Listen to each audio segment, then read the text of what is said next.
Hey guys, it's Courtney from Cosmic Clarity Astrology, and today I'm here to talk to you today about the Pisces new moon happening on February 27th at 9 degrees and 40 seconds of Pisces, which you can see here on the screen. What's interesting about this new moon is the fact that there is a massive stellium happening. You can see all these planets and points lined up in Pisces are a stellium, basically three or more planets in a sign are considered a stellium. So we are having a huge influx of Pisces energy, and Pisces is a very introverted and spiritual sign. So with a new moon like this, we can all expect to have some introspection and personal revelations that may affect us on a deep internal level. They might not fully manifest outwardly, at least until the Pisces lunar eclipse, which I have pulled up as a second chart here, which is happening on September 7th. I'll briefly just display that as the first chart. This is going to be the Pisces lunar eclipse, so full moon in Pisces, again happening on September 7th. So an eclipse is a super, super big deal. We only have 4 of them a year. And it's important that this new moon and the eclipse in Pisces 6 months from now are linked together, because a new moon kind of starts, it opens the portal, and then the full moon closes the portal.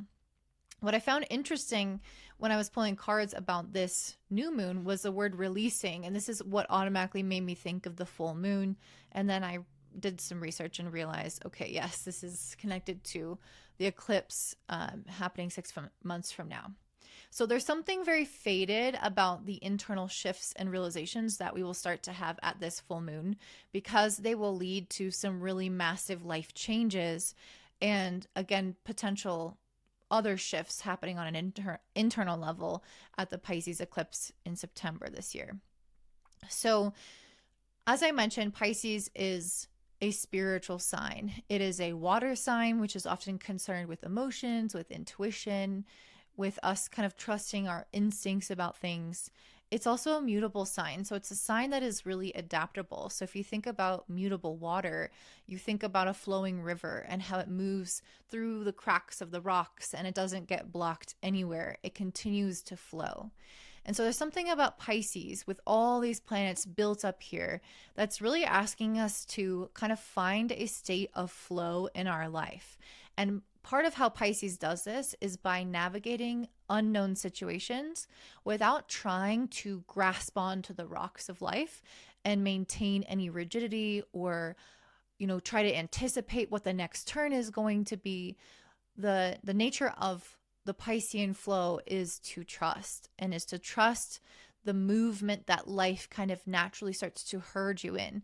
It is a passive sign, it's a feminine sign, and it does kind of wait for the invitation in life.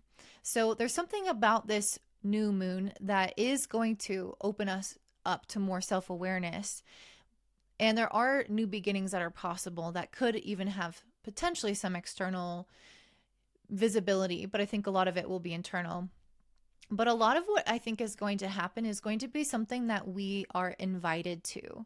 And this could look like having some type of magical conversation with somebody or some type of interesting synchronicity. And so something that shows you that this idea that you may have had is coming from somewhere, or this idea about yourself, about something that you want to work on, that's something you want to move through. You could have a random resource kind of plop into your lap as a result of the intention that you set by thinking about, hey, I think my intuition is telling me that this is something that needs attention in my life. So there's just something here where I feel like this Pisces new moon is going to help us by us not really having to do much. I think we're going to have things that we've been, with, like, sitting with energetically. So maybe we feel like there's an idea that we've been kind of mulling over, but we don't have a conclusion yet. Or maybe there is something that we desire, feeling wise, because again, Pisces water signs rules the feelings. So a lot of this is going to be governed through our instinct and our intuition, our feeling about something. So you might just have a gut feeling or just an emotional reaction towards something that you want to understand further in your life, to explore deeper about the self or about something that you want to do. And it's going to relate to what area of life Pisces falls in your chart. And a new moon does indicate a new beginning. So that's why, again, I thought it was so interesting that we have the release card. But I do think that there's something that this new moon is helping us liberate ourselves from, because I did pull this and I pulled Scorpio as well, because I was asking Spirit, you know, Pisces is so internal. And I think that a lot of this new moon is not going to necessarily be seen, but be felt instead. And so I was like, okay, yes, we're releasing something, we're liberating ourselves from something, but what will that look like on the external level? And then to, you know, when I pulled cards around that, I got two cards that are kind of internal. I got the Scorpio transformation and then the moon soul card. So I think that this Pisces new moon is about just that. It's about liberating something that we might be kind of stuck in regards to our life. You know, and that's what I love about Pisces and the energy of flowing with something and manifesting something magically and having something come to you and synchronicities align in your life and not having to force things, but being able to receive and respond rather than try to go out and do. And I just love this because I just feel like Pisces is a master manifester because of their power of intention and their ability to accept and adapt to the situations at hand. And so I feel like a lot of us, there may be certain things that we want or certain things that we're struggling with, certain cycles that we find ourselves perpetuating. And what I love about this new moon is that I feel like it's going to naturally bring us to the solution and show us what has blocked that flow.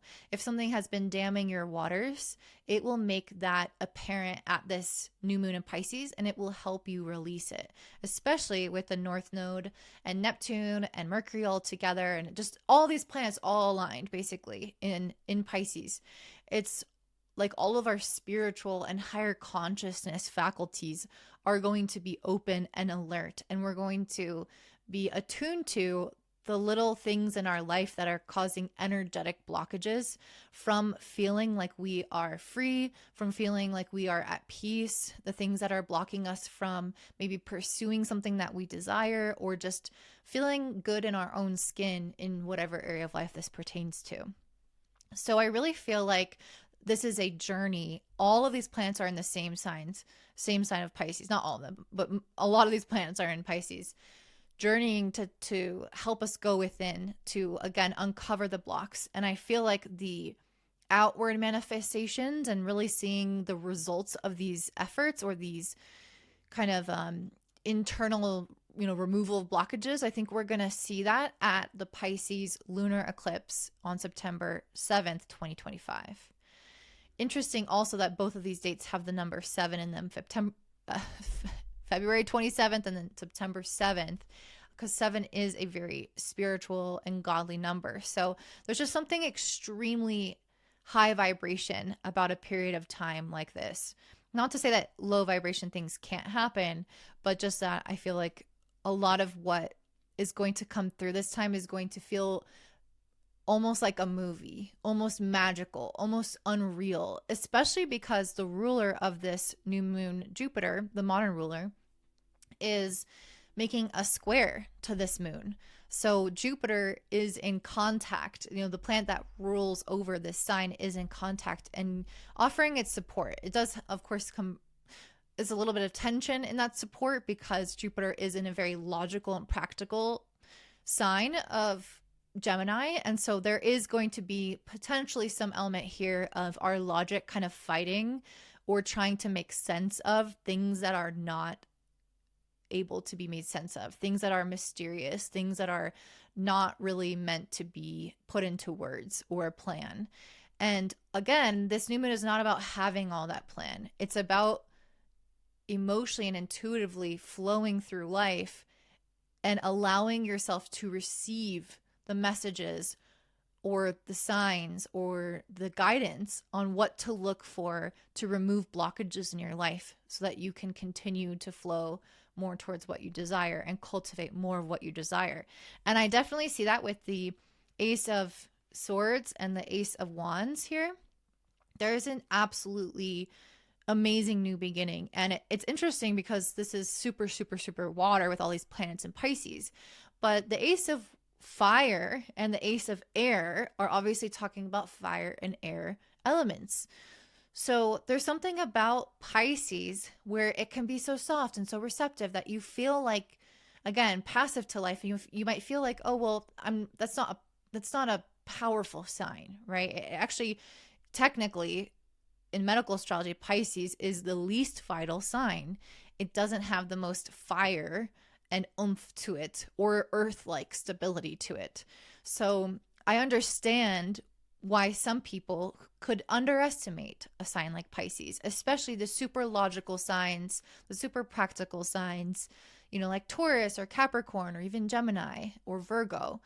They could underestimate the power of the manifestation energy of Pisces. And I feel like these cards are coming in here to say that even though the things that are transpiring now may feel elusive and magical and not concrete and coming from an emotional place and, doing inner work, and it might feel very subtle and behind the scenes, even though that is the case, I think that what's actually going to come out of it is a connection to a creative vision, because Pisces is an extremely creative sign, and Ace of Fire indicates some kind of creative vision. And then some kind of really helpful, logical kind of idea around that creative vision. And that's that square to Jupiter and Gemini. And you might not be able to make really total sense out of everything, and that's okay too. But I do think that things are going to be not only are blocks going to be removed, but I think things will be in some ways either clarified or inspired without everything being completely concrete, because it's not going to be at a time like this. So I think that we're going to gain some real traction here as a result of this Pisces stellium taking place. One of the things that we do have to be careful of in a time like this, though, with so much energy in Pisces, is kind of giving away our power, or if you are disconnected from your intuition and from your inner world, of being influenced by the external environment. And because there's so much going on in the world and politically, I feel like a Pisces new moon like this could potentially indicate some kind of interesting developments in the collective and society. I haven't done research on previous Pisces stelliums. I'd be curious about that now that I'm doing this, new moon. But this is where the North Node is. So the energy that we're kind of experiencing around this new moon does have a larger hold on society for this next year and a half. So there can be certain themes related to Pisces topics that become really highlighted through national events at this time, and they can continue to maintain popularity throughout this next year and a half. So some of those themes you can check out in my nodes video, but what I've noticed is that there is already a pull towards being more compassionate and to move towards a greater sense of healing in our life. So that's something that you're interested in. I think that's something that this new moon can offer us, but also something on the collective level that can happen. But I kind of talk about societally what else might happen in sometimes a more negative sense and a more positive sense in that nodal video. So check that out if you want to kind of see what could be going on right now as well. So let me just pull a couple cards to see if there's anything else that Spirit wants to bring through. I guess like the message is, wherever you have your Pisces new moon, you may be more creatively inspired. You might desire to find some kind of beauty in that area of your life, greater peace and flow in that area of life. The introspection, the inner work, the process of self-discovery will be taking place now as we uncover again what might be blocking our connection to movement and flow and trust in our life. So if you have a habit of perfectionism, or if you eat really poorly, because Virgo South Node is all about health and getting sick. So I notice a lot more people have been sick since the South Node shifted into Virgo. But if you have habits like that lower your vibration or that are incongruent with the self that you want to be, this Pisces new moon can be very healing for those elements to help you get out of these kind of patterns that are maybe toxic to the mind, toxic to the body, and that again create those blockages in your life. So let's see. So we have Five of Cups, King of Pentacles, Judgment in reverse, and then Five of Wands. Interesting to have two fives. These are cards, I feel like, of loss and of fighting and anxiety and turmoil. I definitely feel like the world has been kind of shifting into quite a lot of turmoil these last few months and really just these last few years overall. And so there's just something about this that I feel like this Pisces stellium has been building up for a while, and this North Node is almost coming in here as a cleansing process to help us kind of get rid of all of the drama, because life has enough drama on its own. We don't need to introduce drama through our own thoughts and actions, creating more chaos and unnecessary suffering in our own lives when we have control over the inner paradigm of our world.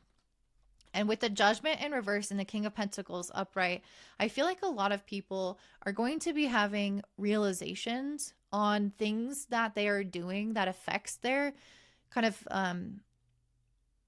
material reality in a negative way.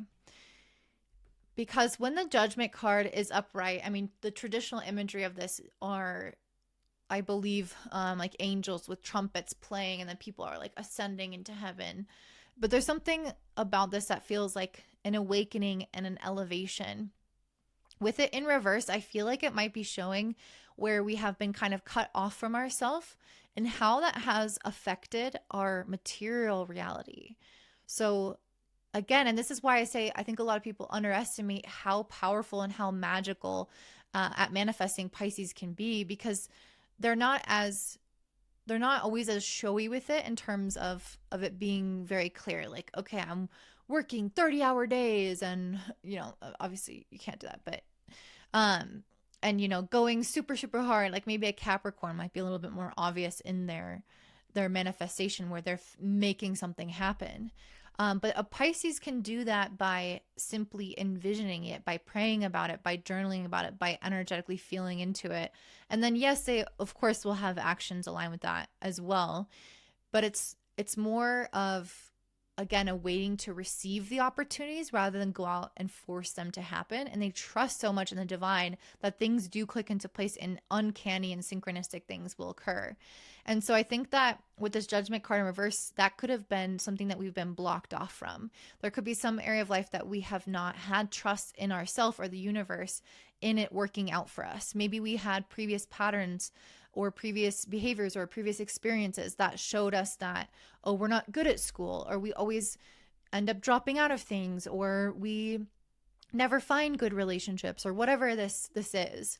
And there can be this kind of storyline that gets embedded in our DNA, in our mindset, and it can block us off from the magic of what we actually can manifest when we are awake and conscious and listening to the divine, called by the divine to act on the right opportunities. So I think that dulling down of the consciousness is going to be lifted at this time. Again, I think we're going to be really plugged in, tapped in, tuned in, and that is going to allow us to shift our material reality in a really big way as we are shifting our internal world to match what we want on the external world. So it's a lot of internal work, but it's going to have really massive repercussions in the external reality. And again, I think that's going to be something very visible at the time of the Pisces Lunar Eclipse on September 7th of this year. So let's go ahead and talk about what this is going to look like for all of the signs. Don't forget to also like this video and comment your experiences around this new moon down below so we can all kind of keep in touch with one another and know what is actually happening in your life.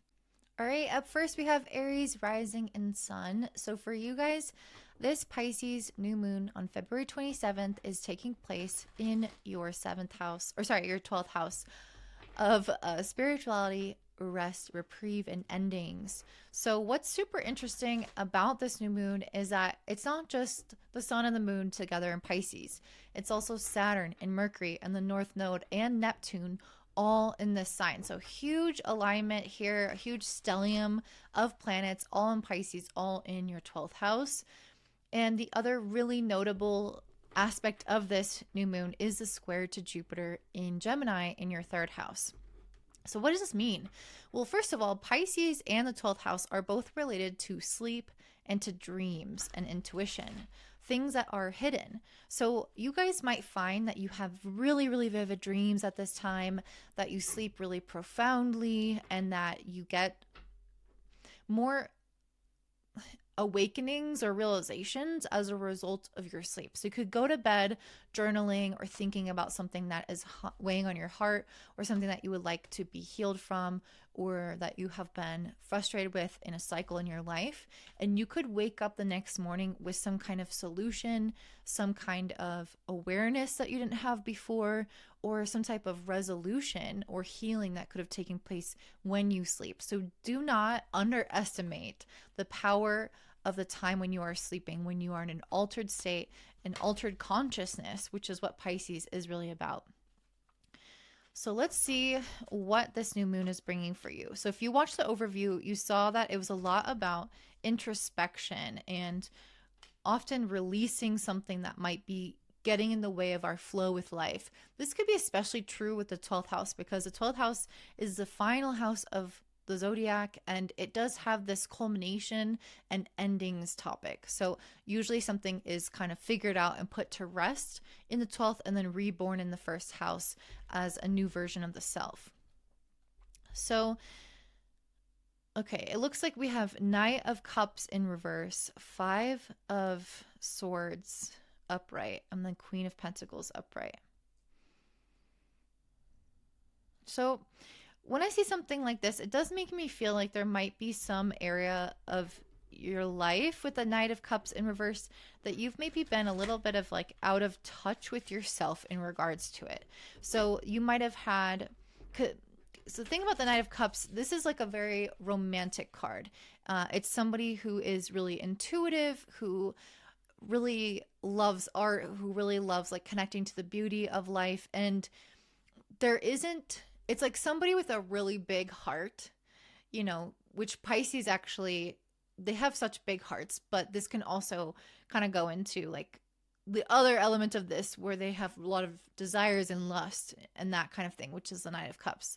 And Pisces is actually the most sexual sign out of all of them. So anyway, so there's something about Knight of Cups upright where it's uninhibited from feeling all of that, its desires, from connecting to the beauty around it, the love around people, and the artistry, and feeling super inspired and alive, and again uninhibited. Like it doesn't, this is the Don Juan of the cards. Like, you know, Pisces, it will dive headfirst and deep into something and not stop itself and not contain itself, which is a really beautiful thing sometimes. However, this card is in reverse. So my beautiful Aries, there's been something going on in your life where you've been kind of like tapping your potential with something, like containing something, like, for example, containing your desire, trying to limit it or not fully feel into it. Or like, let's say, for example, that you liked someone. This is just an example. This is not really related to your chart per se, but let's say you liked someone and you got hurt in the past and you had some kind of fear. There's some kind of anxiety going on there, which is 5 of Swords. There's some kind of internal dialogue, like chattering away, which makes sense with Jupiter in the 3rd squaring this new moon. Some kind of logical part of you is like, you know, I know you like this person, but you know, you've only known them for so long, and like, don't get carried away, and look at like how much they've texted you. You got to wait this amount of time because they wait that amount of time. Again, this is just an example of something in the world that could exist where you naturally feel very inclined towards this person, that you really desire them, you really want them, or you want this thing. But then you're kind of like talking yourself out of it, and you're trying to be practical with the Queen of Pentacles. You're like, well, look at the facts, and does this make sense financially? And can I take this kind of risk? Like I took this kind of risk before and it didn't work out. So there's something here around like, you guys are really paying attention to what your mind is saying and what the material reality around you is saying. And there's something about that is doing you a disservice at this particular time. Those are things that you want to focus on in life, yes, but they are not going to serve you at this particular time. With the Knight of Cups in reverse, it's trying to get you to open the heart more, follow your intuition more, listen to those signs and synchronicities, even if it doesn't make sense always, to lose yourself in something, to pursue something wholeheartedly, to desire something fully, to own something on an emotional level that you might feel like, oh, that's cringe, or, oh, I don't want to take that kind of risk, or, whatever it could be stopping you. I just feel like you guys need to untap the container, uncage the container around your heart. Okay, interesting. Okay. I didn't mean to pull this many cards. Oh, wow. Okay. So we got South Node and 12th house as your first two cards. So first of all, I do want to talk about, there's a theory in astrology how signs in the 12th house can represent experiences that we had in another lifetime. And that's what the South Node is about. So there's something here where you guys may have had a difficult experience in a past life as a result of losing yourself to your emotions and your imagination, to your fantasy, to your intuition about something. Maybe you looked for signs and the signs actually weren't there, but you were making meaning out of something that wasn't there. And then it brought you to an unhealthy conclusion or something like that.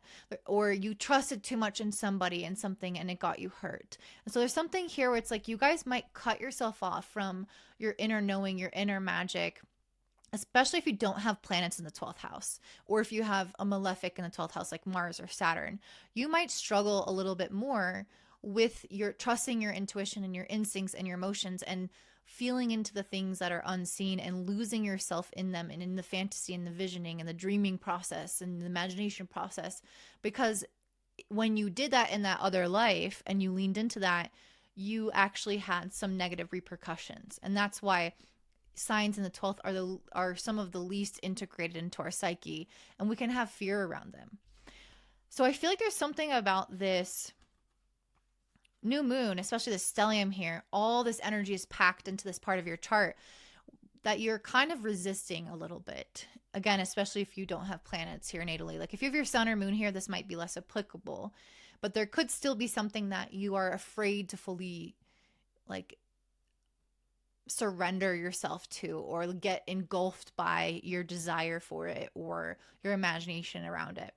And this new moon, I think, is really trying to help you find the freedom and the joy in believing in something, Pisces, believing that something can happen, getting your hopes up about something, trusting that the universe is going to support you, and seeing the genius in that with this Uranus here, seeing the genius in the fact that you can manifest and believe in something wholeheartedly and not have this practical mindset and the super logical side that's trying to protect you. It's like, yes, that's really beneficial at times, but not right now. Right now, you need to have childlike wonder. You need to be that little kid who imagines themselves at the Super Bowl playing one day, or, playing like Taylor Swift in these massive stadiums, like having this kind of illogical almost belief in the thing that you really want, and allowing yourself to fully and emotionally connect to that thing without trying to add all these parameters and cage it in and make it realistic. there's always a time and there's always a place for that mindset. But I feel like right now, the more that you can tap into the essence of just pure kind of love and inspiration and connection to something, or magnetism towards something, the better off you will be as a result of this new moon. And yeah, your advice card is magic. So you guys need to tap more into your innate sense of magic in the world.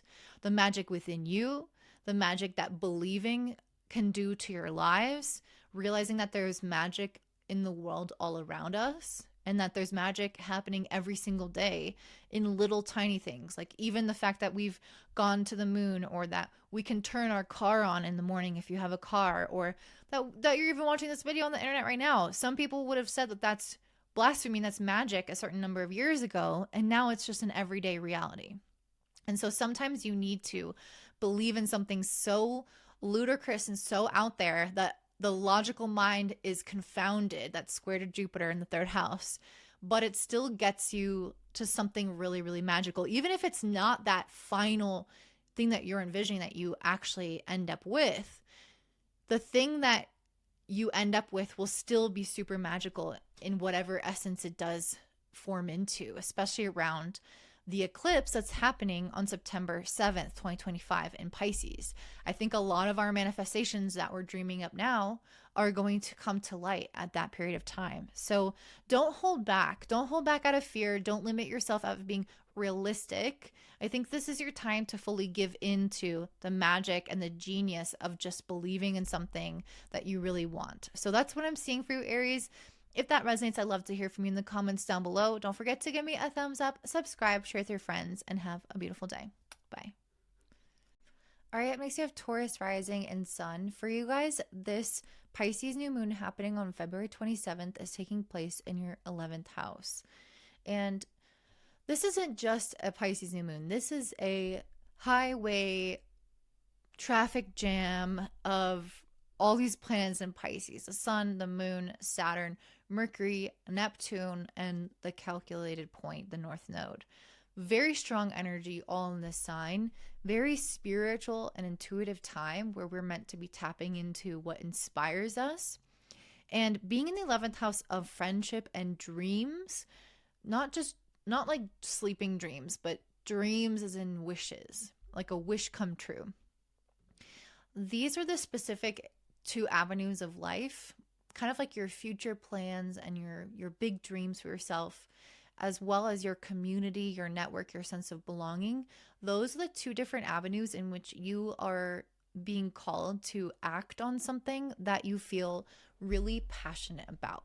With the Knight of Wands, there's something in your life right now that I feel like you guys are really turned on by. And what I mean by that is like your energy level is turned on, your life force, your vitality increases, gets excited and stimulated, Uranus energy, as a result of thinking about something in your life coming up. So it could be like going into, I don't know, like some kind of plan that you have with friends, or there could be something that you just dream about, you know, having one day or accomplishing one day, or something that you really want to be a part of. This Knight of Wands is somebody who is very creative, and they have this kind of gut instinct around the next right step in whatever they're inspired by, and they follow it without being inhibited at all.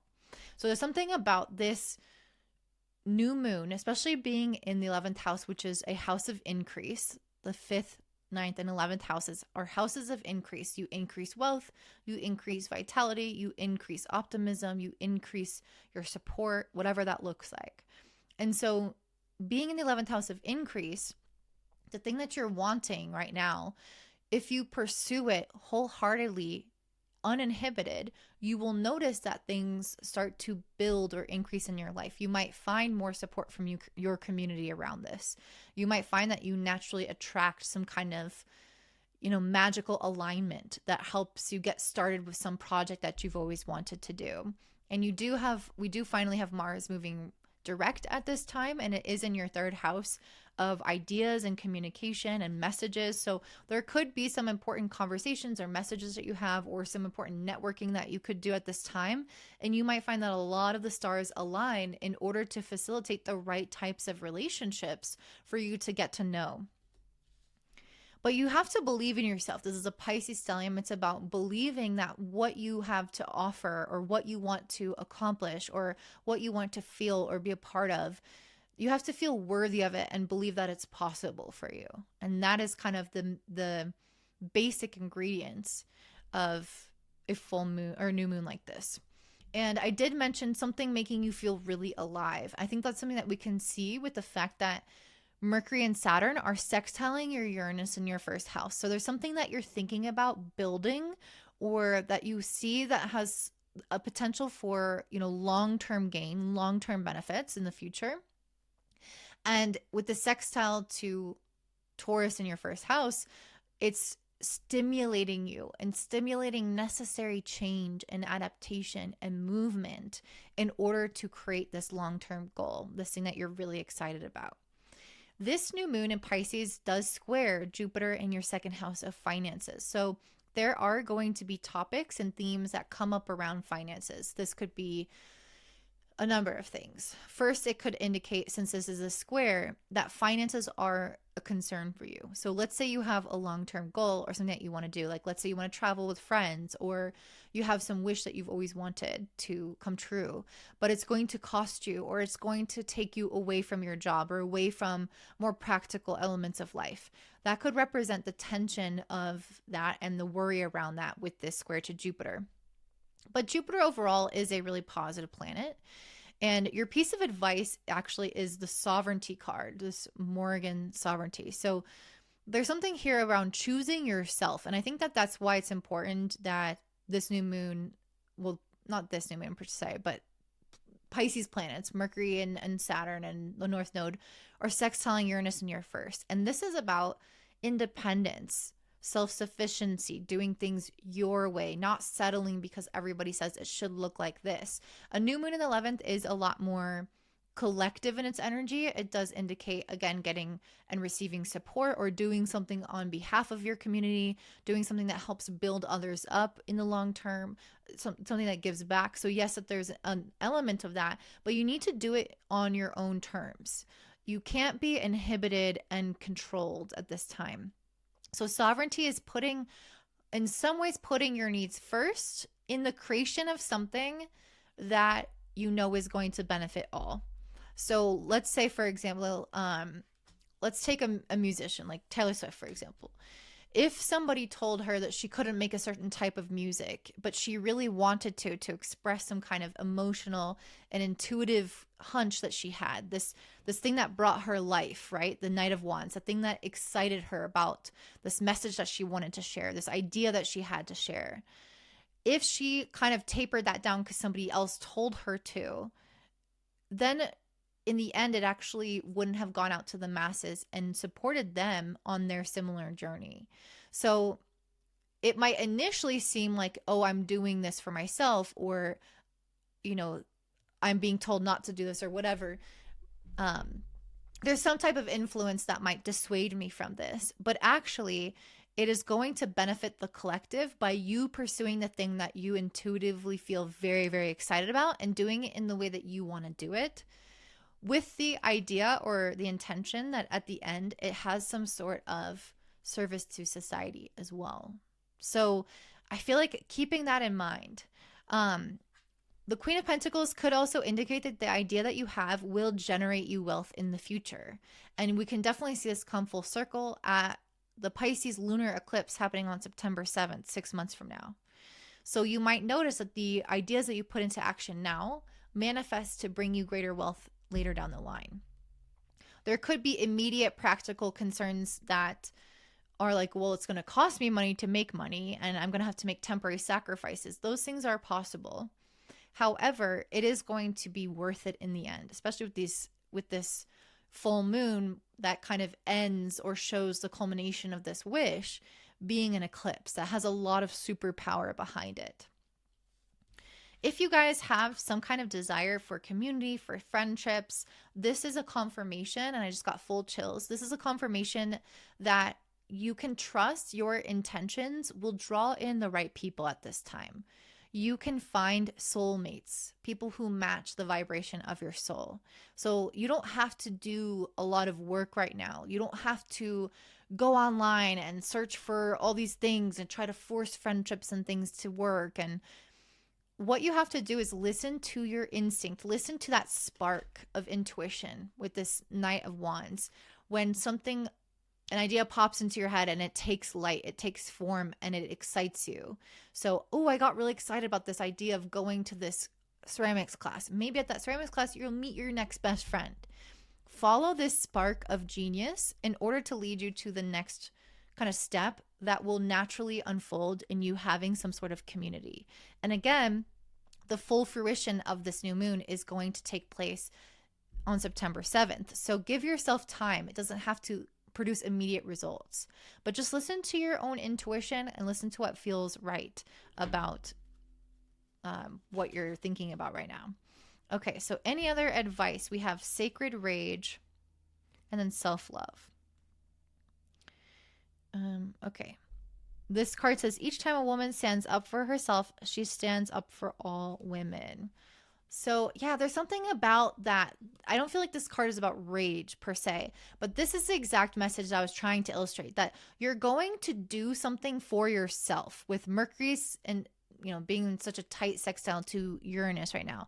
You're having an idea or a conversation or some kind of something that on a mental plane that is going to be inspired by something you want to do for yourself. You maybe feels a little selfishly motivated, which is not really a Pisces energy. But it's like you standing up for yourself, like in this quote, you standing up for yourself benefits all women. You doing this for yourself benefits everybody who receives the creative results of it. So if there's something that you need to do to take care of yourself, or if you need to make a certain change to your life, or if you want to bring something out into a literal creative existence, it is going to benefit more than just you, and trust that process. The other card that you have is self-love. I think that that's really true for everybody. With the North Node in Pisces, we are embracing a period in time where we're more concentrated on what real self-love looks like. And this new moon will also help you attract the right kinds of friends into your life. If you struggle with self-love, then you could have attracted friends who gave you less than you deserve, or people who played karmic relationships into your life. With the North Node now in Pisces in your 11th house, this is a time to shake up and get rid of those relationships, to build your self-love, and then this will inadvertently attract the right kinds of people who love you equally as you love yourself. So that's the message that I have for you, Taurus. If this resonates, I would love to hear from you in the comments down below. Don't forget to give me a thumbs up, subscribe, share with your friends, and have a beautiful day. Bye. All right, next we have Gemini rising and sun. This Pisces new moon happening on February 27th is taking place in your 10th house. And I keep saying new moon, but really it is a cosmic highway pileup with all of these planets: Saturn, obviously the sun and the moon, Mercury, the North Node, and Neptune all in Pisces. So this is a super power time of magic and manifestation, of intention, and of energy being very strong within the world. So you might notice that emotion and energy and intention hold a lot of weight right now. So if you can visualize something within your career or within your goals or with how you see your life moving forward, if you're struggling with a certain problem that you want to overcome or that you want to heal from, simply visualizing it and really seeing it happening for you is going to do wonders at a time like this, because of all these planets in this super spiritual and connected sign of Pisces. And I do feel like there's something that all of us really want, that we have certain blockages around, that this Pisces new moon is going to help clear up for us. For you guys, I really, really see that, because I did pull the 4 of Wands and 9 of Cups. So there's something that I feel like you guys have been, idealizing or thinking like that would be so cool to have later on in my life, or this would be a dream reality, and kind of seeing yourself celebrating something. So this could be like, oh, one day I hope I get married, or one day I hope I have X, Y, and Z type of success or life trajectory, or I hope I heal from this pancreatic cancer. Sorry, that's really dark. I don't know why that just came to mind, but there's just something here. It's like, I've always wanted to get past this. I've always wanted to receive this. I've always wanted to experience this, to feel this. And the Four of Wands is somebody, is it's indicating somebody like celebrating that. So I feel like you guys are tapping into the essence of what you want and almost having either something can manifest on the material reality, or it's more of like a visualization of, I see myself, you know, at the finish line, or on my wedding day, or accomplishing X, Y, and Z. I'm visualizing the reality of this in the physical plane. And that is something that you are being really encouraged to do, because in 6 months from now, at the Pisces eclipse on September 7th, we're going to start to see some of these things pop up into our physical reality. It's possible that they could come sooner. It's possible that you could show inklings of this even now at this new moon. However, if they're not appearing, you have to trust, because we really need that full time frame before we can start feeling like something's wrong. I just feel like there's something that you guys are, I don't know. I feel like there's something that you're really excited about, and that's what I'm seeing for everybody. But I can see that with the sexuality card and creativity card. It says the call of the siren. I don't know. I just feel like there's something in your life that it just keeps calling you back to it. It's like this, it's the seduction of the siren, right? It might feel like something that is illogical, because this new moon does square Jupiter in your first house in Gemini. It might go against certain things that you think are possible for yourself, or certain ideas of who you are in your life trajectory. And it might take some reconceptualizing your path and your identity. And so it might not totally, like, there might be some goal or desire that doesn't quite fit, or you don't know exactly how it's going to make sense in your life, or how it's going to happen, or how long it's going to take, or if you'll have the means to do it, or, you know, are you actually going to get there? Like, is this just a far off fantasy?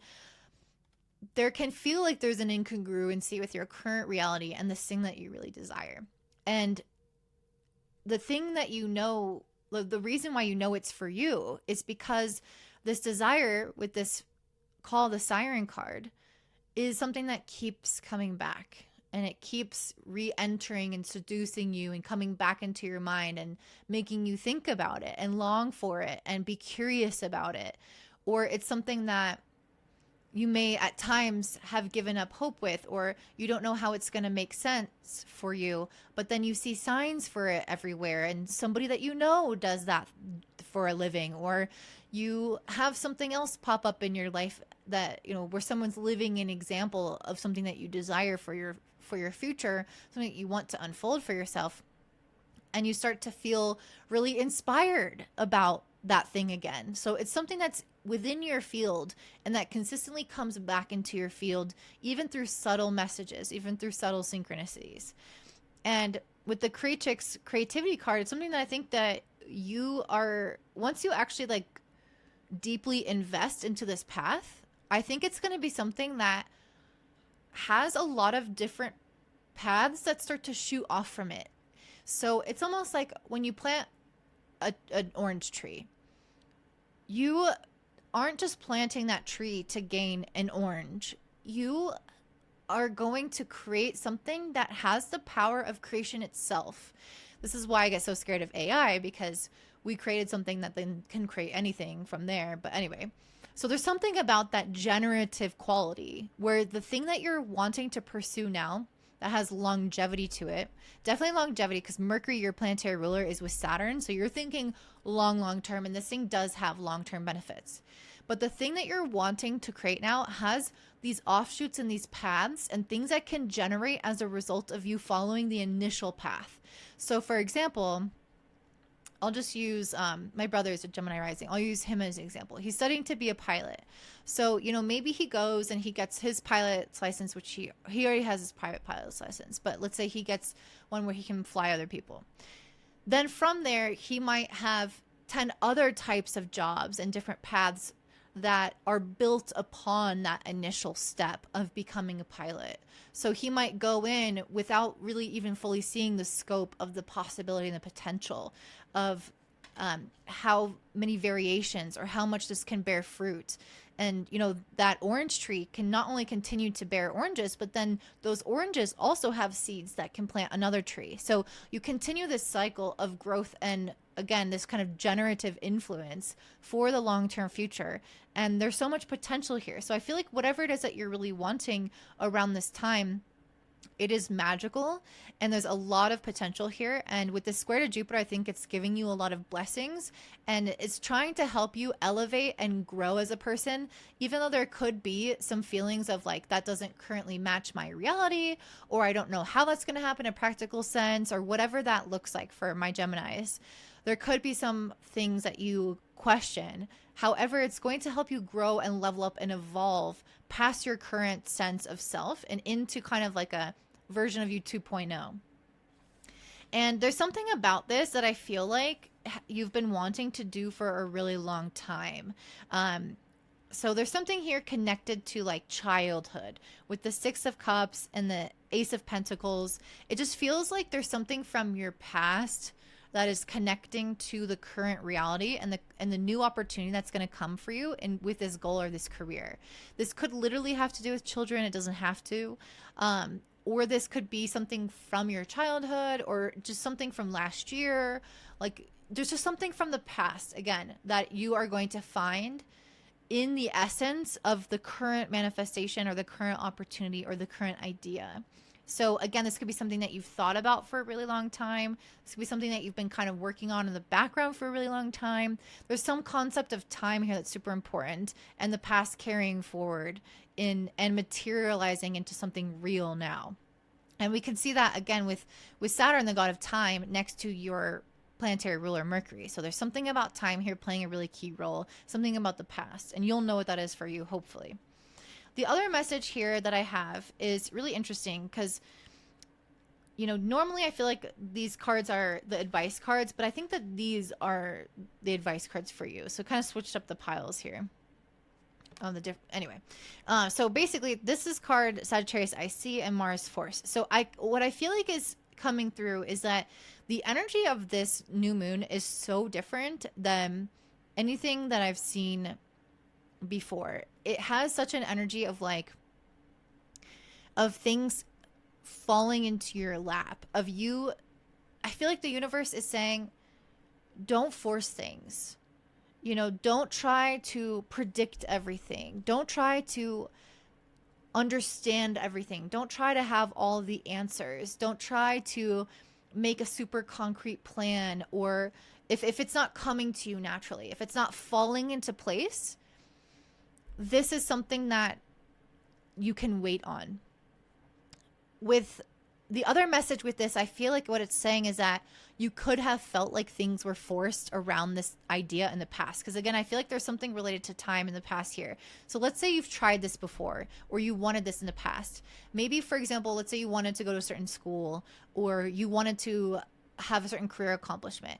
Maybe it wasn't the right time in your life. Maybe you had other responsibilities, or you didn't have the money for it, or you were distracted, or it wasn't universally, collectively a good time. Maybe COVID was going on, so school wasn't happening. There's something here where it's like the timing, the things in the past could have felt forced. The things, the actions that you were taking before could have felt like you were trying to like hold on to them and plan for all of them and control the outcome and make it happen through sheer willpower. And what I feel like this new moon is telling us is that all of that goes out the window. That previous way of acting is not something that we're trying to do right now. In fact, I feel like we're trying to do the opposite. We're trying to come into a space of flowing and allowing and trusting and listening to our intuition, listening to the signs, and following our instincts down these different paths until something clicks into place for a clear plan, something that lights you up, that gets you super excited, that you know is right. If it feels forced, or if it felt forced in the past, that is something that I think is starting to shift now. So in general, I feel like things are going to feel like they are moving again. on something that you've worked on in the past or something that you've wanted for a long time. I feel like you guys are going to be evolving greatly as a person and starting to see yourself from a new lens. I think that you guys will know that something is for you because it keeps coming back energetically into your life in some form or another. And this is something that with the Four of Wands and Nine of Cups that you really see yourself living one day, and you are encouraged to continue to envision yourself in that reality now. And it's going to help you kind of quantum leap without having to go and make it all happen. Things can synchronistically align for you as a result of you tapping into the desire of what you want to feel and what you want to experience in the future. So it's less in the material realm, more in the intuitive and energetic realm that we're meant to be doing the work right now. And you'll find that that actually produces a lot more results than just acting through force and sheer will. So that's what I'm seeing for you, Gemini. If that resonates, I'd love to hear from you in the comments down below. Don't forget to also give me a thumbs up and subscribe, share with your friends, and have a beautiful day. Bye. All right, up next, you have Cancer rising and sun. This Pisces new moon happening on February 27th is taking place in your 9th house. And I just feel like I was pulling cards and I was like immediately getting messages for you guys already. So there's just something that I feel like Spirit really wants to get through to you at this time. And I think it's probably because you guys have been probably going through it a little bit, being tested a little bit, especially when it comes to boundaries or conflict with other people, because Mars has been retrograding through your sign in the first house. So it might have been a time where you've been a little bit of under extra stress, reevaluating certain areas of your life, especially when it comes to your roots, your home, your family, the people that you live with, your physical body, and your work that you do, and the projects that you're dedicated to, and what you really care about. Those facets of your life, any one of those could have been under a little bit more stress and conflict. And again, Mars retrograding is all about understanding where we might need to assert ourselves a little bit more, where we might need to be clearer on certain boundaries, clearer on certain desires, and pare back or pull away from the things that might feel like energetic vampires, the things that are crossing the line and pulling from our inner reservoir of energy, which is what Cancer is. Cancer is our sense of security, our emotional well-being, our feeling of being protected and safe. And when Mars retrogrades to that sign, it can really show you where things have been encroaching upon that sense of safety and peace, and again, pulling from your energy. So now Mars is direct. You don't necessarily have those same situations happening in the same way. Now you have Mars a lot more available to you. You're no longer in a phase of analysis around these areas of your life, reflection. I guess a Pisces new moon is about a lot of introspection, reflection, but there's something about it where you are, I feel like, wrapping it up, or you are now meant to be in the phase of healing from what you've discovered over these past few weeks. So in general, you could have had these things test your patience, test your inner resolve, and you might still experience a little bit of that. But it's not so much around the test right now. It's about passing the test, right? It's about realizing that you now are healing and you've integrated the lessons and you've established clear priorities, clear boundaries, clear kind of protective mechanisms within yourself. So there's something about that I feel like that's one of the messages that I really see. And I could see that with this Grand Cross Provoker and the fourth house roots. Something about this energy where it's like you could have had a lot of things in your life with this Provoker card that could have tested you, that could have tested your sense of security, added more tenseness within the home, and stimulated quite a lot of change within your life and your psyche. A Grand Cross in astrology is actually a really stressful aspect because it's 4 squares feeding into each other. So there could have been a lot of dynamic energy, a lot of things changing, a lot of things that needed to be adjusted in your personal life, especially in your home and your family life, your financial life, your sense of security, your relationship with your body, your relationship with your family and your past. Those things could have been under life review. And again, we just talked all about this. So that's where I feel like you've been coming from up to this point in time. Now we have the Pisces new moon. And again, this is a period where you're kind of like passing the test. Pisces is a really, really good sign to help heal and resolve things. It has a very soothing quality to it. And I just feel like with some of these cards, there's something about this where it feels like maybe you're not totally out of the woods yet. I hate to say that, but I do feel like everything around this Pisces new moon isn't actually going to prove itself as completed or completely in fruition until the eclipse in Pisces in September 7th. So give yourself time. Like, really, honestly, I mean, we should probably expect this with, Saturn being in Pisces as well at this time, that things can take a little bit slower. And our concept of time and how healing progresses is something that we need to have probably a lot of patience around, because it's not always linear. It's not always happening in a consistent pace. It's just not going to transpire the way that we think it's going to, or we think it should. So a lot of Pisces is about having self-love and compassion for whatever that process looks like, and not trying to force things, not trying to be somewhere you're not. So that's just a side message here. So one of the reasons why I feel like you're not quite out of the woods yet is because of these cards here. So I pulled the Queen of Wands, and then the Five of Wands, and then the Seven of Cups. So there's this message here that, again, this came through so strongly.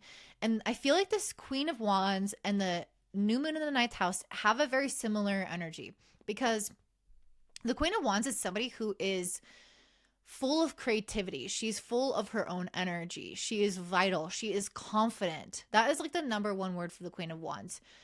Look at me. I'm confident. I'm amazing. And I deserve the things that I'm doing and making happen in my life and creating in my life. The ninth house is quite a visible house. It's quite an optimistic house. And there's a lot of self-belief and self-exploration that comes from a journey happening in the ninth house.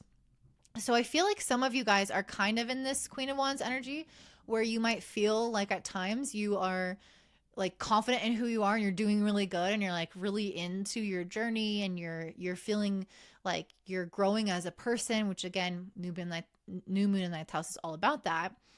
But then we have, after this card, the Five of Wands and the Seven of Cups. So there could still be certain stressors in your life that are not fully gone away as a result of Mars going direct. There could be certain things in your life that are still lingering somehow, or that are circumstantial in your life that you can't just like immediately extinguish, right? So there just could be certain elements of your life that causes a degree of stress. And I feel like you've done a lot to create boundaries around it, but that doesn't mean that it just goes away.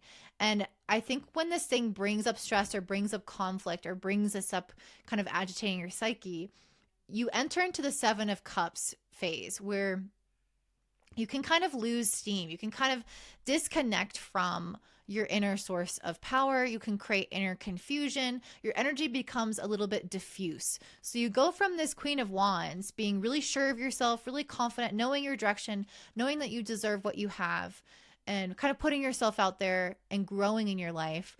And then something throws you off, and it starts to like weaken your energy and create confusion around your path and your identity, and diffuse your energy. So there's something about this that I feel like you guys need to be aware of. Is there's some type of cycle with this, that the Pisces new moon here is meant to help you heal. And realistically, I don't think it's going to happen all at once. I do think it's going to take till that eclipse season in September for things to really start to significantly shift. However, I feel like you still have access to that Queen of Wands energy now. You are still tapped in and tuned in to this side of yourself that is really optimistic and is growth oriented and does believe in yourself and sees this future for yourself. And yeah, so I feel like you are tuned into that, and it's just about cultivating that more and more, outweighing the part of you that gets thrown off kilter by certain elements of your life not really going according to plan, or causing certain stresses, and you losing connection with your purpose, losing connection with your why, losing connection with what you really want, or what direction you're going in, or your belief in yourself. And it's like, I feel like you guys are just meant to be continuously kind of coming back to center, and over these next few months, really, really tapping into and investing more into yourself in order for you to see how much you can flourish and believe in yourself and grow in confidence and ultimately grow as a person. And I can see kind of an illustration of this as well with the other two cards, the Devil card, which is temptation in this deck, and the Emperor. So I really feel like you guys, part of what you're doing around this new moon with it squaring Jupiter in the 12th, part of what you're doing is overcoming certain limiting beliefs or kind of unhealthy patterns that you have that is unconsciously undercutting your ability to maintain a level of discipline and success and like the visionary energy of the Emperor, because the ninth house is the energy of the visionary. So somebody who sees their future, who sees an ideal that they want in their life, and they can go out and get it. And planets in the 12th indicate where we are subconsciously kind of taking the legs out from under the table or the rug out from under us or whatever, without realizing it. So where you can undermine your success. So I think at this new moon, we can become really aware, even through dreams, or it doesn't have to be something that you're like, oh, this is what I'm doing and I'm super aware of it. Though it can be, because Jupiter's in Gemini and it has a little bit more of this concrete knowledge and awareness of things. But because everything is piled up in Pisces, a lot of this understanding of what you are doing to potentially self-sabotage or ways that you're trying to self-soothe that are actually undermining your success, you might become aware of them through more emotions or something feeling a little bit off, or you just there might not be like a whole logical process around the need to stop something or your path to stopping something. You might just wake up one day and say, I don't feel like doing that today. Or you might just notice that you just kind of gradually stopped engaging with some activity or behavior or person in your life that has fed into this pattern for you. So whatever this is, I feel like it's going to heal in a way that is very subtle, and is going to happen in a way that you don't have to put all this energy into it and think your way into it. It's going to kind of take place on its own. And because of that, you're going to notice that you step more and more into structure and discipline in your life. That doesn't mean, a very like firm discipline, because Pisces is all about flow and it's about leaving room for magic and creativity. But there's a discipline in the sense that you're not engaging in behaviors or patterns or in relationships or in cycles that you kind of know in your heart of hearts are not serving you or are actively hurting your life. So there's something about discipline creating walls that protect you from negative external influences and you engaging in them unnecessarily. So I feel like you guys, all this to say, you guys are entering into a phase of healing with this healing card. I think a lot of this is something that's going to be a very internal journey, something probably very subtle, something that might even happen as you sleep at night. And you're encouraged to kind of visualize what you want to look like and what you want to feel like in your life, because a lot of these things can, again, manifest in the unconscious realm when you're asleep. So I think you guys are coming out of this phase, again, of, setting certain boundaries.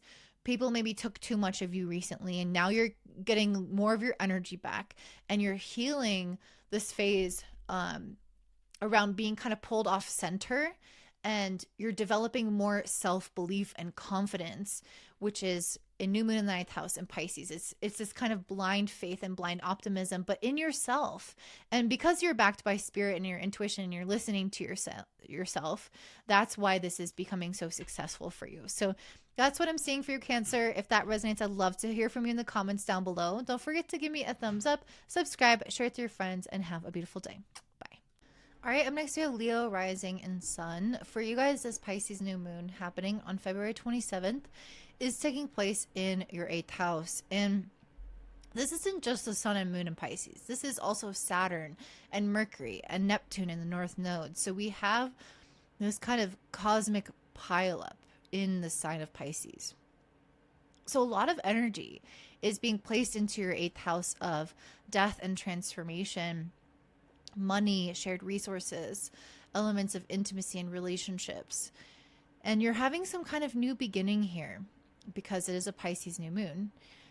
And I really see that the healing energy that Pisces brings is going to fully transpire into something that will help us and I think for you in particular, protect you at the Pisces Lunar Eclipse on September 7th, which is the Pisces full moon, but it's an eclipse, September 7th this year. So there's something about this where there could be something that's happening in your life at this time related to love or money that is going to, over these next 6 months, especially around the eclipse, now and around the eclipse, I just think that there's going to be some type of ending or some type of like door closing as a protection mechanism from the universe. This could have already been in the past too, and this is kind of where I'm not feeling certain, and I think that this is because there are probably different people hearing this. Some of you guys have already experienced some type of ending in relationships or money, or some kind of change in your history, and you need to know that that happened to you as a way to protect you for future consequences within relationships and money. For those of you who there hasn't been an ending or a change in those areas of your life in the past year or two, this is an indication to you that there is going to be some kind of external shift in those areas of your life of some sort. And you might have some kind of like realization around something, like you see a secret for the first time. So like, let's say you're married. You might see that your partner like has been spending more money than they said, and the universe will show it to you to protect you from the negative fallout that could happen if this continued without your awareness. That's just an example. Another example could be that there are certain rejections that you might have, or certain doors that close, either in a romantic or business sense, like maybe you don't get a loan from a bank or something, or you didn't in the past. That was to close you off to a path that wouldn't have been financially fruitful for you, and help you find something else that is more resourceful or that has a better outcome. So there's something here where either in the past, currently at this time, or in the future, again, the timeline is going to be different for everyone, there's going to be some type of closed door, some type of ending, some type of rejection, some type of deterrent in some capacity, or a change in an area of life, especially around money, finances, shared resources, or relationships, that is going to act as a protective mechanism. And I see that with these cards here. I pulled the transformation card and the star in reverse. This is the death card and the star in reverse. This really had me thinking like something in your life is going to end, and it's not going to revive itself, because the star upright comes after the tower in tarot, and the tower is like a definitive ending and a collapse of something significant in your life. And then star comes after, when it's upright, to rebuild after the storm has destroyed the foundation. Well, with the death card, a card of endings and change, and the star in reverse, there's something that's ending and changing in a way that's not going to revive back to what it was, and it's not supposed to. And part of your advice was the protection card. I feel like the advice is to warn you, or to calm you, maybe, that the things in your life that might feel like they are ending, this doesn't just have to apply to finances and money, but I think it does, because other clarifiers I pulled were Venus, love, Taurus, Venus, I have Taurus, love, and then solar eclipse, revolution. So I was like, okay, I think this is in the area of love and money, which makes sense because 8th house is intimacy and shared resources or money. Regardless, it could be in another area of life, but there's something in your life that is clearly ending, and it's making way for something new and something better, because that the 8th house is often about something ending, but it's a new moon. So there's something being planted as a seed that will grow as a result of the broken down soil from the plants and the matter that has decayed and died. it's going to be rebuilt into something new. And that's what this protection card, I really feel like, is saying, is that something new is on its way. You are being protected from a negative outcome. You're being shielded from that. You're having a door closed around that, so that instead you can move towards something that was actually a lot more in alignment with you. And it might not manifest at this new moon. It might take till the Pisces eclipse on September 7th to occur.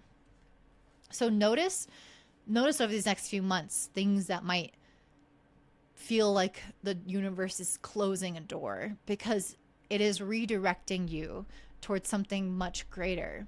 And this new moon is squaring Jupiter in the 11th. And I really feel like that represents these next cards, which is the Page of Cups and the Capricorn card.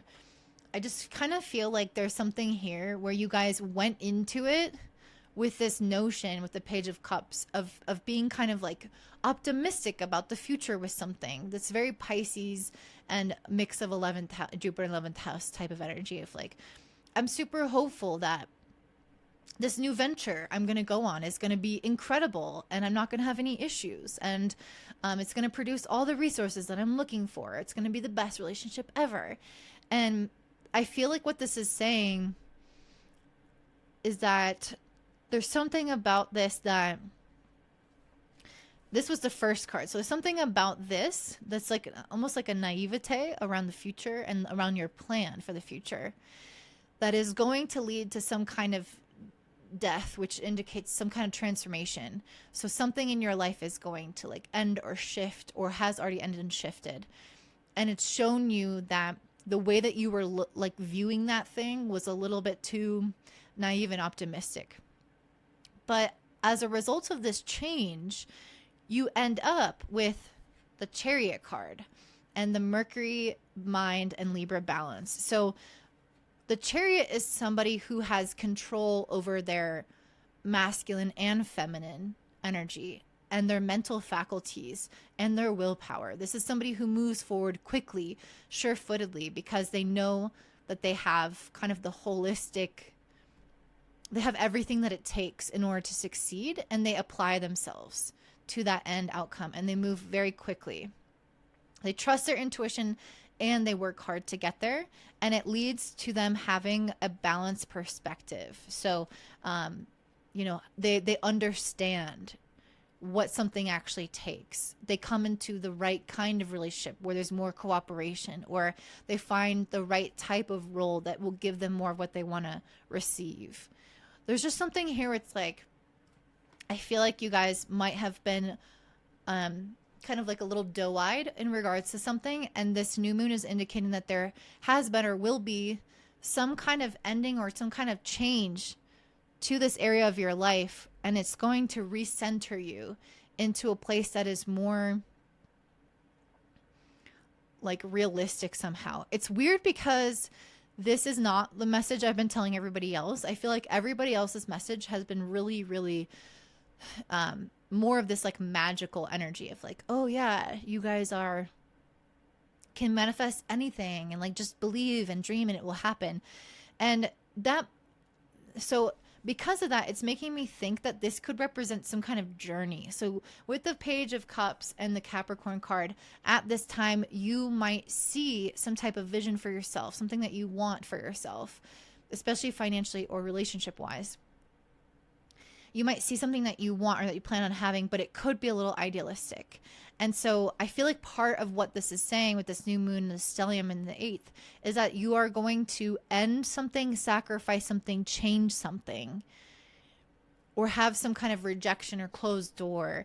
And that is actually going to lead you to what the right path is. It feels like a redirection and a protection all in one. So don't go in with a rigidity around this is what it's going to look like. I think the best thing that you can do is, with Pisces, go with the flow, go in with the essence of what you desire, and allow the universe to kind of move your hand and move your life, your player. If life were a video game, allow God to take the controller and kind of move you a little bit.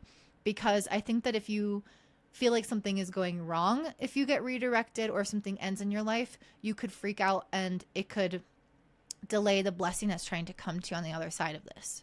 because I think that, again, there's something really magical coming to you with the Chariot card, where you're going to come from a really balanced perspective. I think you're absolutely going to understand how to draw on the energy of your intuition as well as your willpower. I really see you guys making things happen using logic and again, intuition and emotion. So I see you bringing all these like halves together to make a whole, and actually being able to accomplish what you want. But I think it's not going to look the way that you think it is now. So just keep this in mind over this next 6 months as things are manifesting along your journey, that the eclipse in Pisces might throw you for a loop, and it might actually manifest something, again, different than kind of what you thought going into this year, going into this new moon, that it would look like. You know, if you thought like, oh, I'm going to apply for this job and it's going to look like this, I'm going to get this money, you might see at the Pisces new moon that, or yeah, at this Pisces new moon and then the eclipse happening in September, that you get denied from that job, but then it puts you into a new path, maybe living in a different state, and then you meet another person and you find a whole different type of career path, and it's so much more abundant. And you will notice that it uses all of your natural resources rather than something that maybe wouldn't have like fully suited all of your nature. So there's just something about this where you guys need to trust that something is a blessing in disguise, that something is protection and redirection, and that the path that you are headed on, you need to just flow with it, because life might be a little bit scary at moments, or it could feel a little uncertain, but you are absolutely divinely guided. And the thing on the other side of this is going to feel like a blessing for you. So that's what I see for you, my beautiful Leo risings. If this resonates, or if you can relate this to some area of your life, or if you have any questions, I would love to hear from you in the comments down below, especially if you feel like this is applicable. I really love to hear your examples if you feel inclined to share. Don't forget to also give me a thumbs up, subscribe, share with your friends, and have a beautiful day. Bye. All right, and next we have Virgo rising and sun. This Pisces new moon happening on February 27th is taking place in your 7th house of partnerships, relationships, and collaborations or contracts. So this isn't just a new moon. This is a stellium, a planetary pileup in the sign of Pisces, with Neptune, the North Node, Mercury, and Saturn, of course, as well as the sun and moon, all in the same sign of Pisces. So we are becoming a lot more open, a lot more creative, a lot more intuitive right now. And we have this strong power of magic, miracles, and manifestation that can happen in the area for you, especially within the area of contracts, especially work contracts, or general relationships, and especially relationships that can support you career-wise. I say that because this new moon is making a square to Jupiter in your 10th house of career. So you guys are in a larger career journey right now. And you might be trying to like analytically figure stuff out, when right now you should really lean into trusting your instincts on the right people to collaborate with, the right people to surround yourself with. You might not have all the answers when it comes to the commitments that you make with an institution, an entity, or a person, but you can kind of trust your instincts about it, because it can lead you to having some kind of career growth through that additional support system, or through the commitment to that entity or that person. So with the cards here, I just pulled really, really positive cards. So, I mean, generally I feel like this is going to be a positive new moon, because Pisces really tends to bring in some soft and healing energy. If you watch the overview, I talked about helping us release from things that have troubled us, that have maybe felt like it's blocked our sense of flow. For you, with this being in the area of relationships and also squaring Jupiter in the 10th house of career, in either your career, your relationships, or a mix of the two, you could have felt like these areas have been stagnating, that they've been blocked, that they've had certain emotional issues with, things that you haven't fully recovered from. And, you know, the South Node is in your sign right now. So there are certain ways in which you might be needing to untangle your identity from certain things that you've been attached to. And with the North Node in the 7th house, it's almost like you're trying to find through other people new ways of being or seeing yourself. So for example, let's say you've been in the wrong relationship, or you've been in the wrong career or living in the wrong place. This could indicate a need to, and I shouldn't say wrong place, but let's just say it's become outdated, because I don't really believe it's wrong and right. I think it's a timing thing. And when the South Node moves through your sign for the next year and a half, there's quite a few things you're going to be questioning if it deserves to continue to stay with you, if the timing of this makes sense, or if it's outdated and it's time to go. So with the South Node in your first house, you could be making large decisions around, do I want to live here anymore? Do I want to be in this job anymore? Do I want to be in this relationship anymore?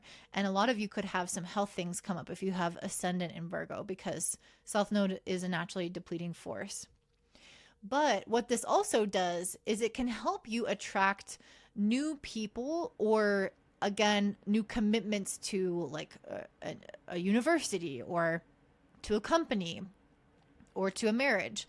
It can help you attract other people or institutions or entities into your life that can teach you more about the next level or the next version of yourself that is developing. So I kind of don't know where I was going with that.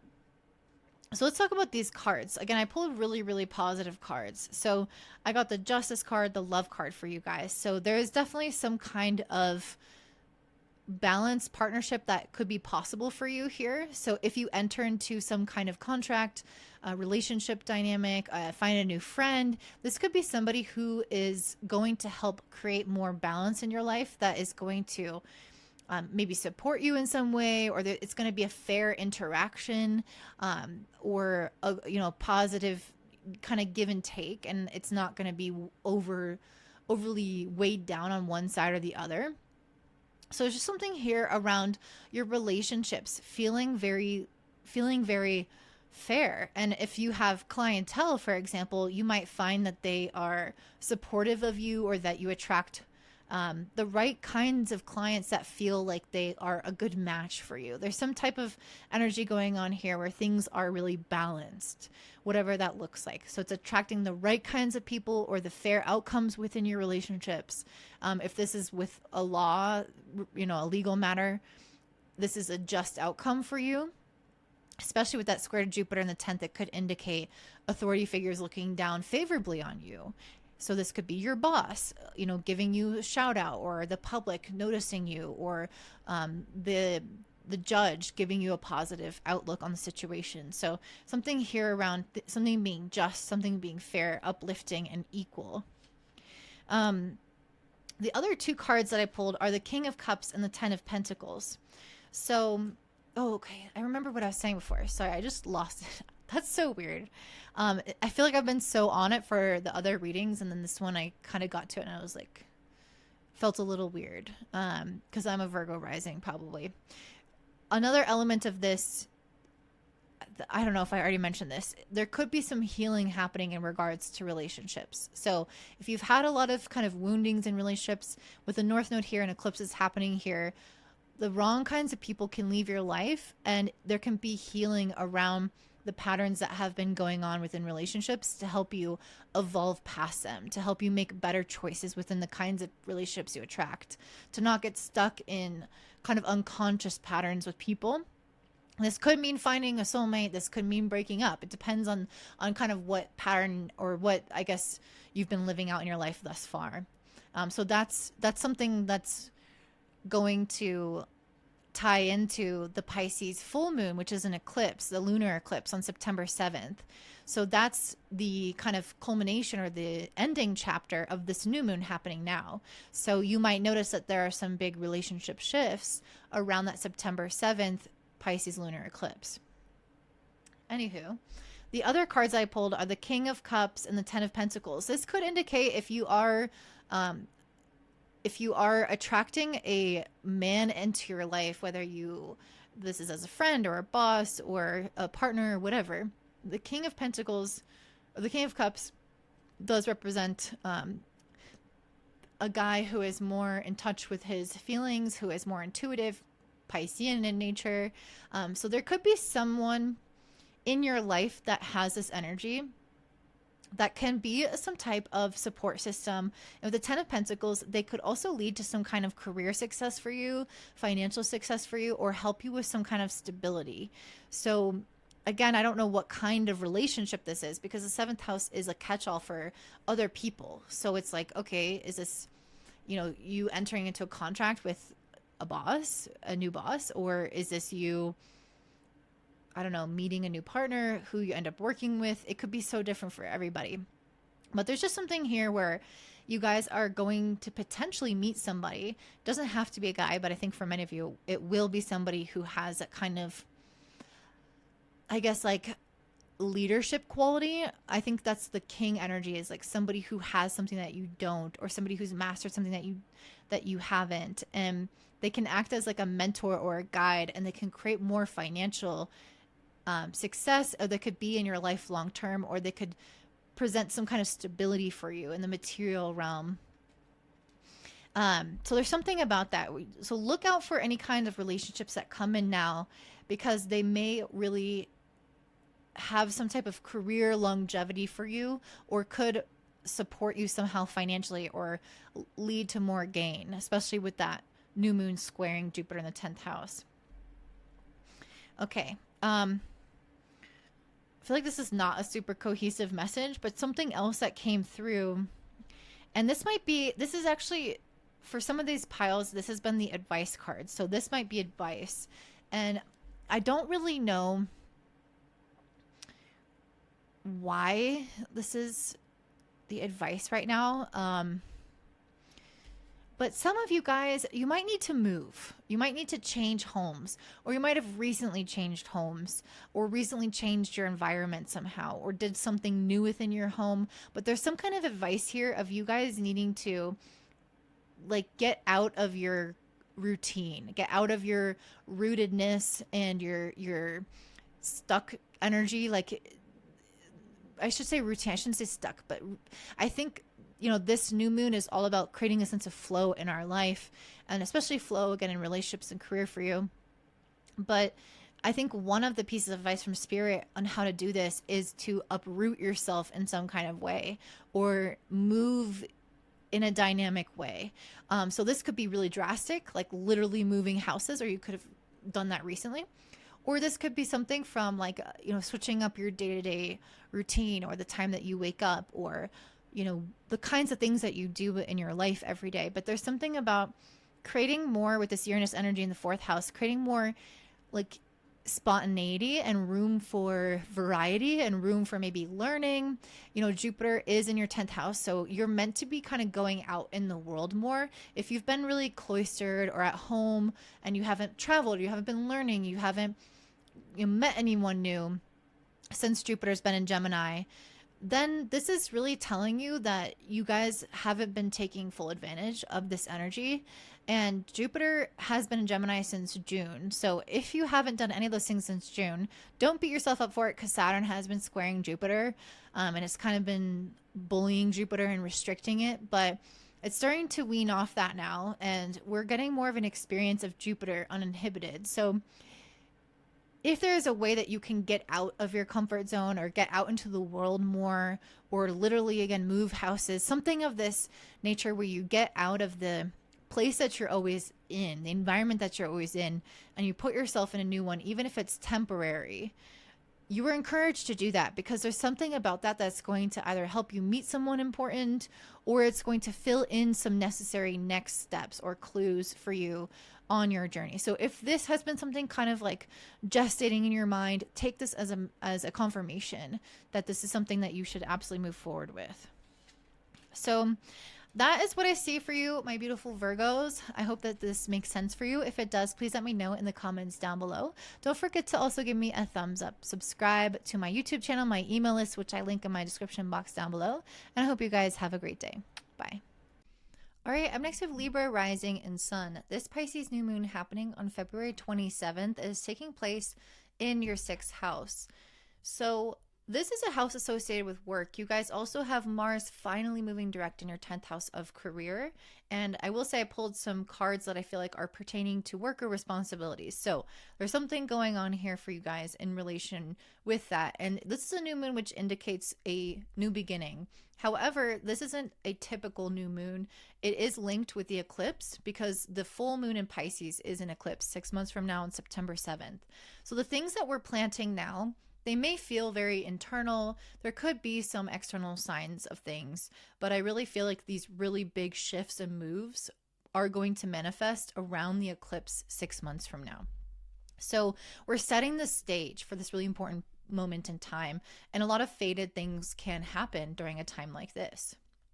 Your planetary ruler, Venus, has just shifted into Aries, and there is a little bit more of a focus when Venus is in Aries to, I mean, it is in your seventh house, so there's a little bit of focus on relationships, yes, but Venus in Aries is also self-focused and independent. And this is one of the messages that I see here for you with the cards. I got the Nine of Pentacles and Six of Wands in reverse. One of the first things I thought about was doing something alone. When the Nine of Pentacles is reverse and also Six of Wands, there can be a little bit of this like follower mentality.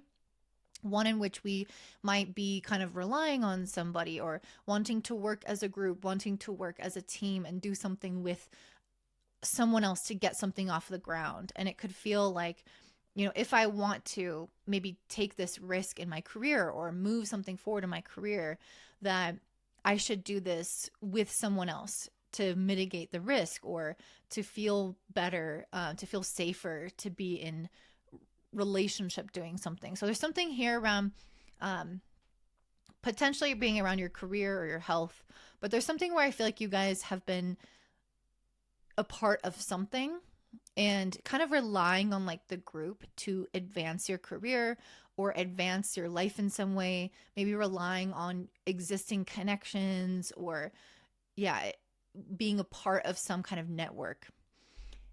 With Mars being in your 10th house now, I do feel like there is a need to become a little bit more independent somehow. So this is part of your advice with this 10th house card and the aloneness card. There might be a way that you can better your skill set somehow or improve elements of your career on your own.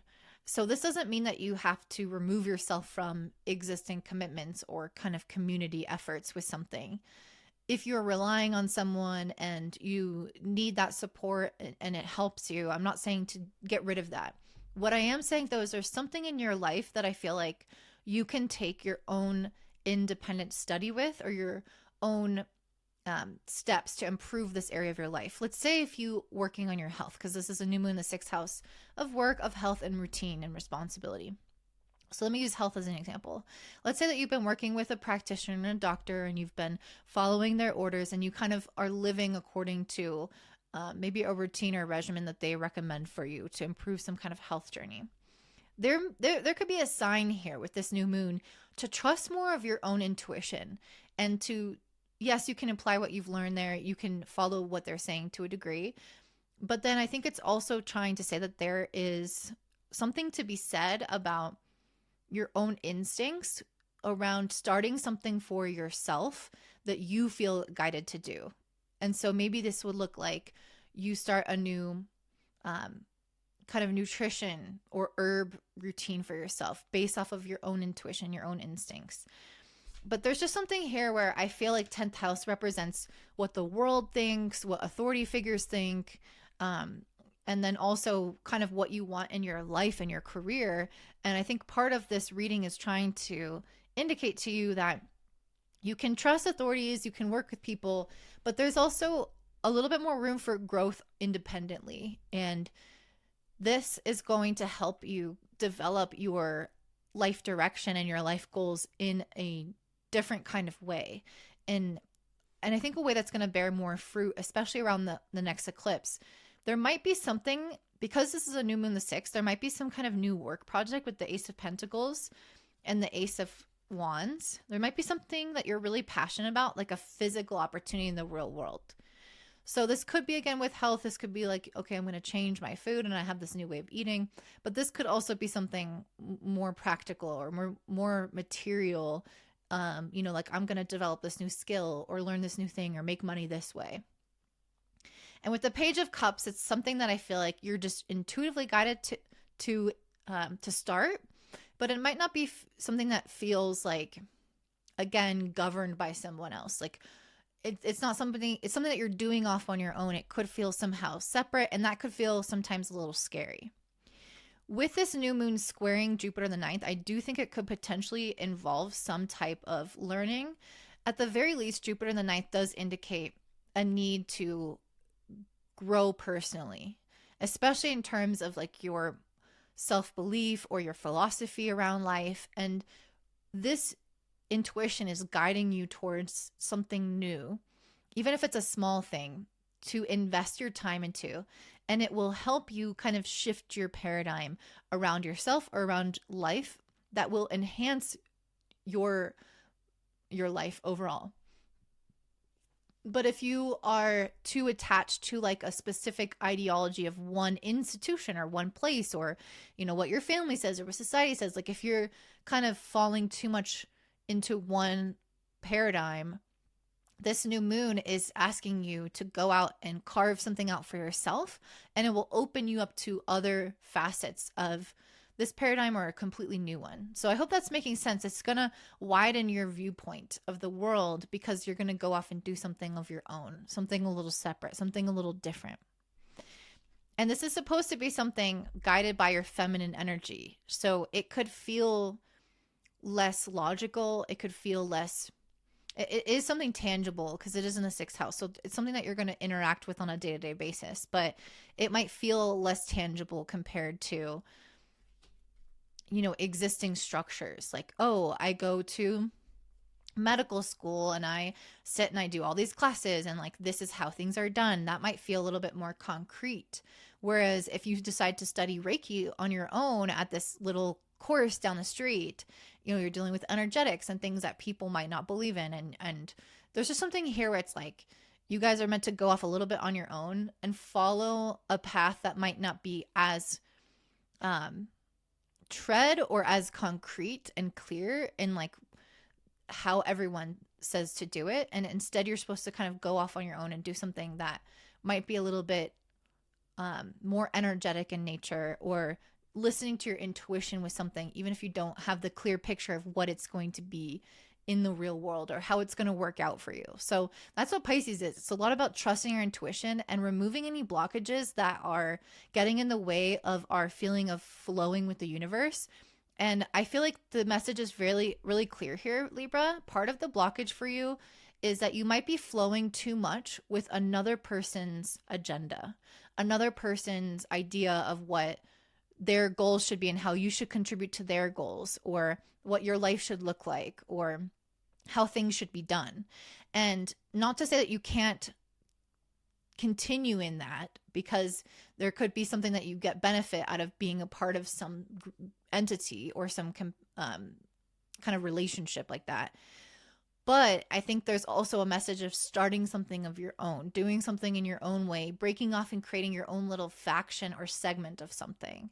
So I hope that makes sense. I think this is going to look different for everybody, but it kind of like, here's an example of like, if you're a therapist and you're working under other therapists in a company, for example, you're representing the company, you do things according to their protocol, you charge what they charge, that type of thing. Maybe you continue to do that, but then you also go off on the side and you see your own personal clients and you add in Reiki and you add in all these touches of things that might not be, you know, maybe tarot cards or things that might not be acceptable, quote unquote, in like an insurance and, you know, business where you're just licensed as a therapist and you're kind of breaking off and doing things in your own unique way and independently. And from that place, it will start to open up your paradigm of the world of what's possible for me, what I believe actually helps my clients the best, what I start to attract into my life. So that has a lot more potential to grow into something substantial and change and morph your life. And again, that will come later around the Pisces eclipse on September 7th. So this is what I have for you, Libra. There's something that you're meant to kind of go off and do on your own a little bit differently from what you've been doing or from what society says. So if this resonates, I'd love to hear from you in the comments down below, my beautiful Libras. I'd love to hear what's going on in your life and compare it with kind of what we've been talking about today. Please also, if you enjoy this video, give me a thumbs up and subscribe. Subscribe to my email list and my YouTube channel so you don't miss a video. And I hope you guys have a beautiful day. Bye. All right, up next we have Scorpio rising and sun. For you guys, Scorpio, this Pisces new moon is happening in your 5th house on February 27th. And it's more than just a new moon because we have Saturn, Mercury, the North Node, and Neptune all piled up in Pisces in your fifth house.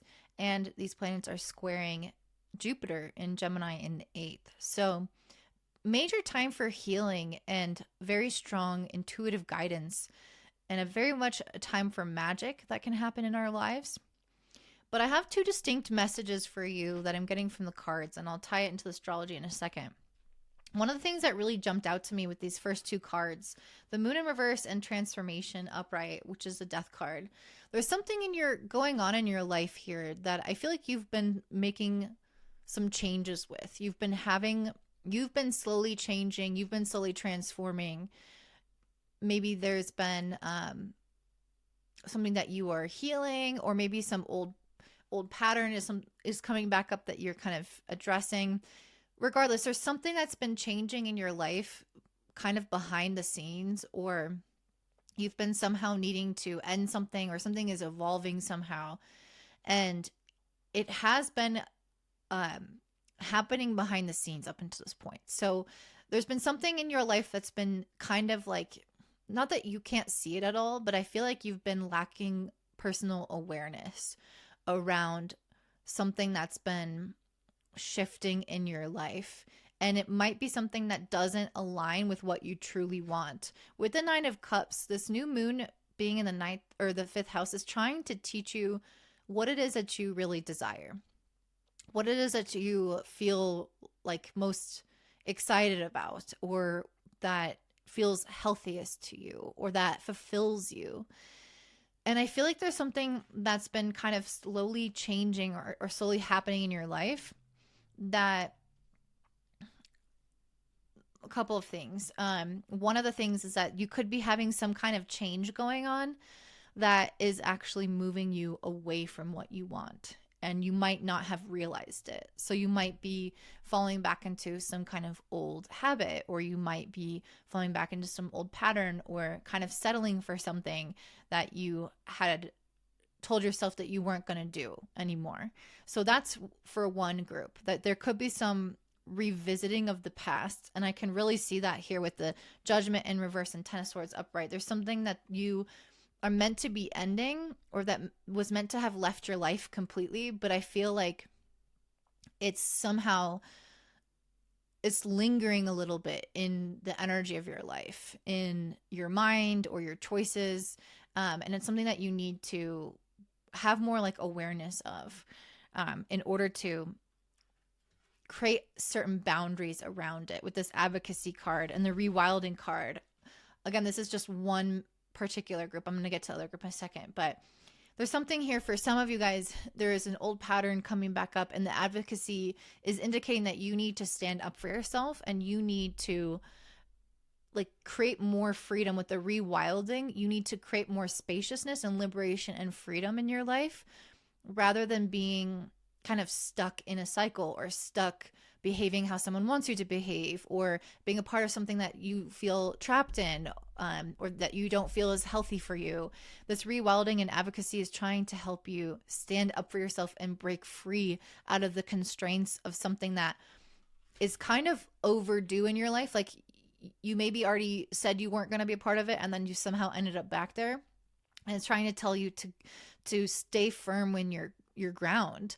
And I think that this has a lot to do with this new moon squaring Jupiter in the eighth, because the eighth is a lot of where we kind of have our messiness, right? The eighth house is where we have our trauma and these cycles that we get into with people, and the shadow self, and it's a lot of complicated emotions. And Jupiter here squaring this new moon is saying, you know what you really want. You know what you feel is healthy. You know what you feel inspired by, but there's still something that you kind of need to let go of, or put boundaries around, or say no to, in order to continue to grow and attract more of what you want, rather than regress. So there is some healing that needs to be done around this.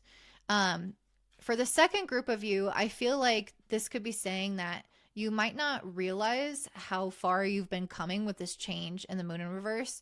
There could be this whole other group, or both could apply to you, where you've actually been progressing and healing and improving again, kind of like subtly in ways that you might not realize.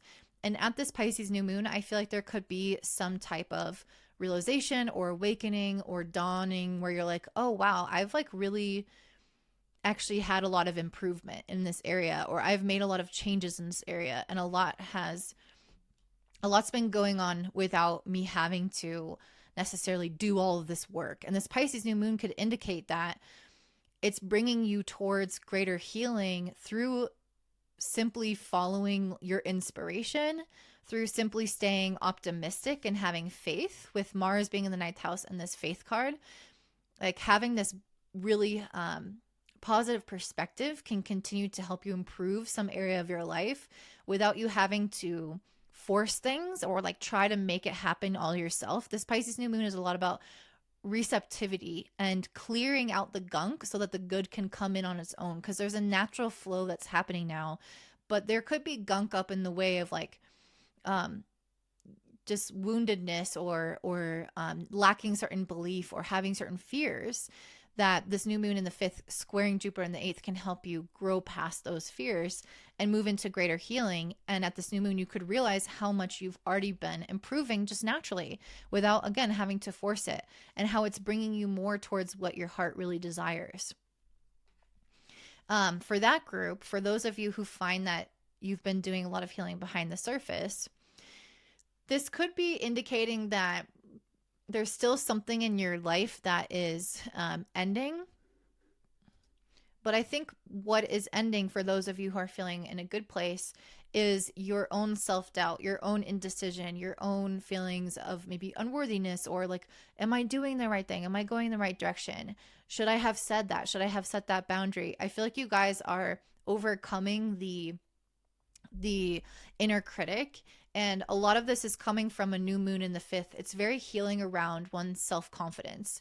The fifth house is a house where we are accepting of who we are and we're able to be seen for who we are. And with it squaring Jupiter in the eighth, it's going to help you heal and overcome the parts of you that are afraid of advocating for what you really want.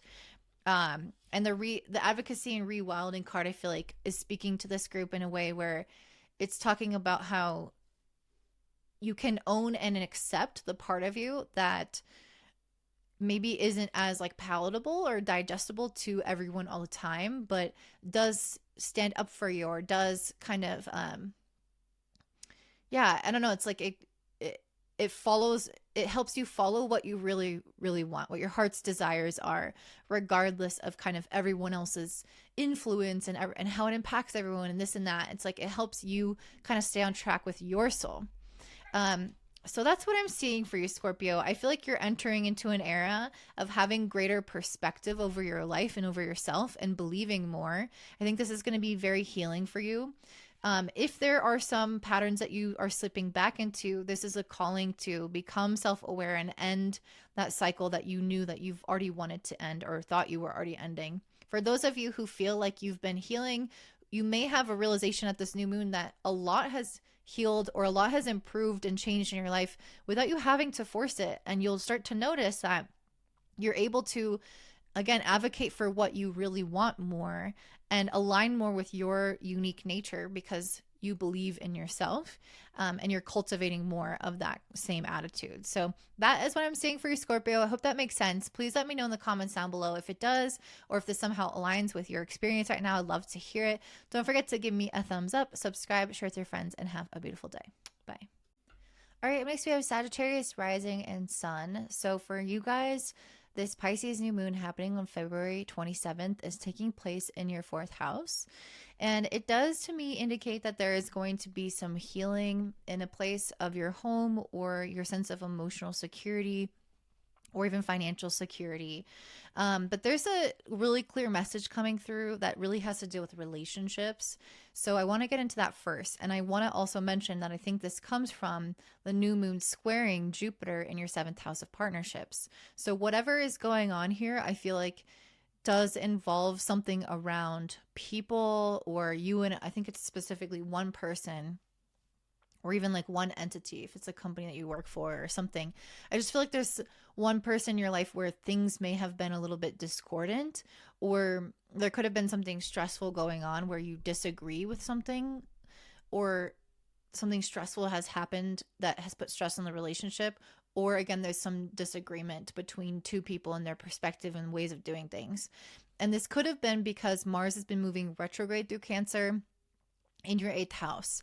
So that is now moving direct. We're finally coming into a phase of healing and resolution, but that doesn't mean that it all just immediately wraps up. So this Pisces new moon could be a way for things to feel peaceful and stabilized again. So what is going on here? What is the story around you and this person? So I'm getting like a very clear picture with the 5 of Wands and the Grand Cross Provoker card. I feel like someone or something, I think it's a person, but it could be again an entity or potentially a situation. But let's stick with a person. There's someone in your life that has come in and has kind of stoked the fire a little bit with this 5 of Wands and the Provoker card. It quite literally means they could have triggered you, they could have provoked you. This could take on so many different forms. And again, this could be a situation. So if this isn't a person, you're like, I don't know, no one's done that. This is talking about a situation in your life then. But there's something going on with another person or in a situation that may make you feel like a little bit stressed out. It may make you feel like, again, you're butting heads with someone about how something should go. But the feeling that I'm getting is that someone has come into your life as a provoker or an instigator to bring up things, to bring up potential traumas from the past, to bring up your triggers, to kind of force you to see things from a new perspective, or to get you like to destabilize your life in some kind of way. So a situation or a person could have come in and acted like a tornado or a hurricane, coming in, throwing everything around in your life, making you feel all flustered, maybe potentially really upset about something. And I see that with the King of Wands and the Uranus card. It's somebody or some situation that possibly has brought out a lot of fire or anger in you. Again, something that has caused maybe some kind of chaos or upheaval in your life, or it could be something not as dramatic, but there's someone that they come in and they shake things up in some kind of way, or they have this unique perspective, and whatever it is, I feel like it's not in agreement with you. So it's some kind of situation or person, again, not really, they're not on, they feel discordant. They feel like you're on this path, you believe this, or you have this plan, you have the sense of direction, and then this person or situation comes in out of nowhere and it like barrels you off your path, and you're like, that's not what I wanted. I didn't want to look over here. I didn't want to have to pay attention to that. I didn't want to have to deal with this. I want to keep going with my plan. So there's just something here with that where it's like, I feel that this Mars retrograde in the 8th has been, again, provoking something within you, triggering something within you, bringing all these emotions up, and it's having you look at your plan and your life differently. I think, it could come out in this kind of rash way where you are angry and you want to react. But I also think that the purpose of this person or this situation is to have you look at your life a little bit differently so that you can open up to maybe a new path, or you can kind of understand like more of yourself. And the reason I say that is because I pulled this self-discovery and authenticity card. So I feel like this person, they're bringing that Uranus energy, which is all about authenticity. So this person or the situation that's coming into your life, it's helping either act as a foil or a mirror or something that is helping you look more within and discover what is your authentic path. Because sometimes we're just trudging along and we don't question things, and then it's not that that path isn't right for us, but there might be some different way of doing things that we didn't consider because kind of society makes it easy for us to think in a certain type of way. And we don't maybe think outside of the box, but sometimes a situation forces us to become resourceful, or a person forces us to think in a different way by challenging us. And because of that, that helps us get outside of our kind of routine movement forward on the path and ask deeper questions about what would really fulfill me. What, if this were a perfect world, what would this most authentic and aligned path look like? And would there be certain changes that I would need to make? And so I feel like you're discovering new aspects of yourself, and you are coming through as the Queen of Earth with the Jupiter benefits card. So there's something about you that feels very stable here. Like you kind of have your routine, you've been taking care of things. And I feel like what this is saying is that you are growing, you are on the path to growth. And along the path to growth, sometimes we need things that create change because, you know, for example, a plant, if it's always in the same pot and it continues to grow, it will outgrow that pot and it won't actually be able to continue growing further because the roots can't go down further. There's not enough space and the soil can become dry and depleted of nutrients. So you have to change the soil, you have to change the pot, you have to change the environment and the way that you do things. To some degree. So like, yes, the plant is still, you know, doing photosynthesis and using the sun and water and everything to grow. But so the essence is still the same, but you have to change something about the environment, about the way that things are in order for you to keep benefiting and keep growing. So that's what this person or situation is coming in your life to do, to throw you off kilter just a little bit. And that is actually going to create more healing and more stability within yourself because this is a new moon in the 4th house. So there's something about this person in your life that is going to create deeper roots by changing things, by shifting things, by growing through another's perspective, new moon square Jupiter in the 7th, by learning something new about yourself, by trying something different. You will become, again, deeper rooted, more secure, more emotionally stable, more fulfilled, more healed in the path that you're on. I hope that's making sense so far. So you're on 2 paths, this one of self-discovery and authenticity, and the other one is divine service and mercy. I really feel like this mercy card is to kind of look at the situation or this person through the eyes of compassion and forgiveness. This mercy wants you to not attach to this inciting incident or attach to this catalyst of a person and make them the problem, because they are, again, more of a symbol in your life, or again, a catalyst for change in your life. It's not about them. It's about what they're doing to the chemistry of your life. They are changing things for you and they are necessary.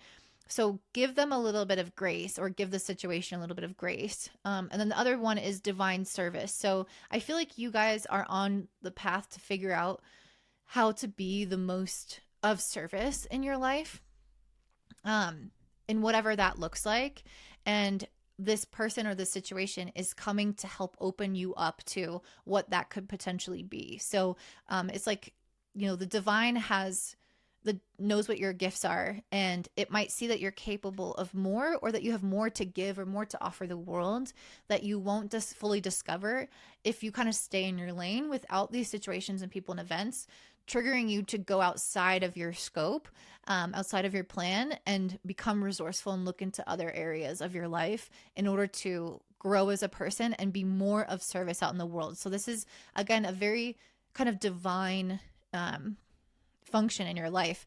And if you're like, I don't know what you're talking about, none of this is happening, this doesn't resonate with me, wait until the eclipse, Pisces full moon, September 7th this year, because I really feel like something's going to shift for you guys and potentially throw you off kilter. Maybe you'll move somewhere new, or maybe something will disrupt, you know, your living situation, but it's going to set you on some kind of new path that will create more rootedness, because where you are, you can't fully root into. There's some kind of change that needs to happen within your kind of existing bubble, your existing comfort zone, which could be your home, which could be your family, could be your career trajectory. It's going to be different for all of you, but something needs to shift here in order for that true sense of security to take root. So that's what I'm seeing for you, Sagittarius. I would love to hear if this resonates for you. If it doesn't, please also let me know, because I'm curious about that eclipse, if you're going to notice it then. If you enjoyed this, please don't forget to give me a thumbs up and subscribe. Also subscribe to my email list, which I will link in my description, so you don't miss any content from me. And I hope you guys have a beautiful day. Bye. All right, up next we have Capricorn rising and sun. For you guys, this Pisces new moon happening on February 27th is taking place in your 3rd house of ideas, mindset, movements, communication, and a social ability kind of learning house as well. So this isn't just a new moon, you guys. This is a cosmic pileup. We have obviously the sun and moon in Pisces here. We also have Saturn in Pisces, and also Mercury, Neptune, and the North Node all aligned. So this is a really big moment where we're having a ton of energy that does promote healing and receptivity, because Pisces is a feminine sign. It's a passive sign. So the things that are coming through for us now, the blessings, the things that we've been kind of struggling against, we're going to find that they naturally start to improve themselves, that we don't have to strive a lot, that we have some kind of smooth, yeah, flow return to our life. But it comes as a result of pulling out the rocks that are blocking that flow in the river of our life. So there's something in your mind with this new moon being the third house that you are going to heal or cleanse, maybe even the way that you talk to yourself, or maybe you have an important conversation, and it's going to remove those boulders and allow your life to flow again.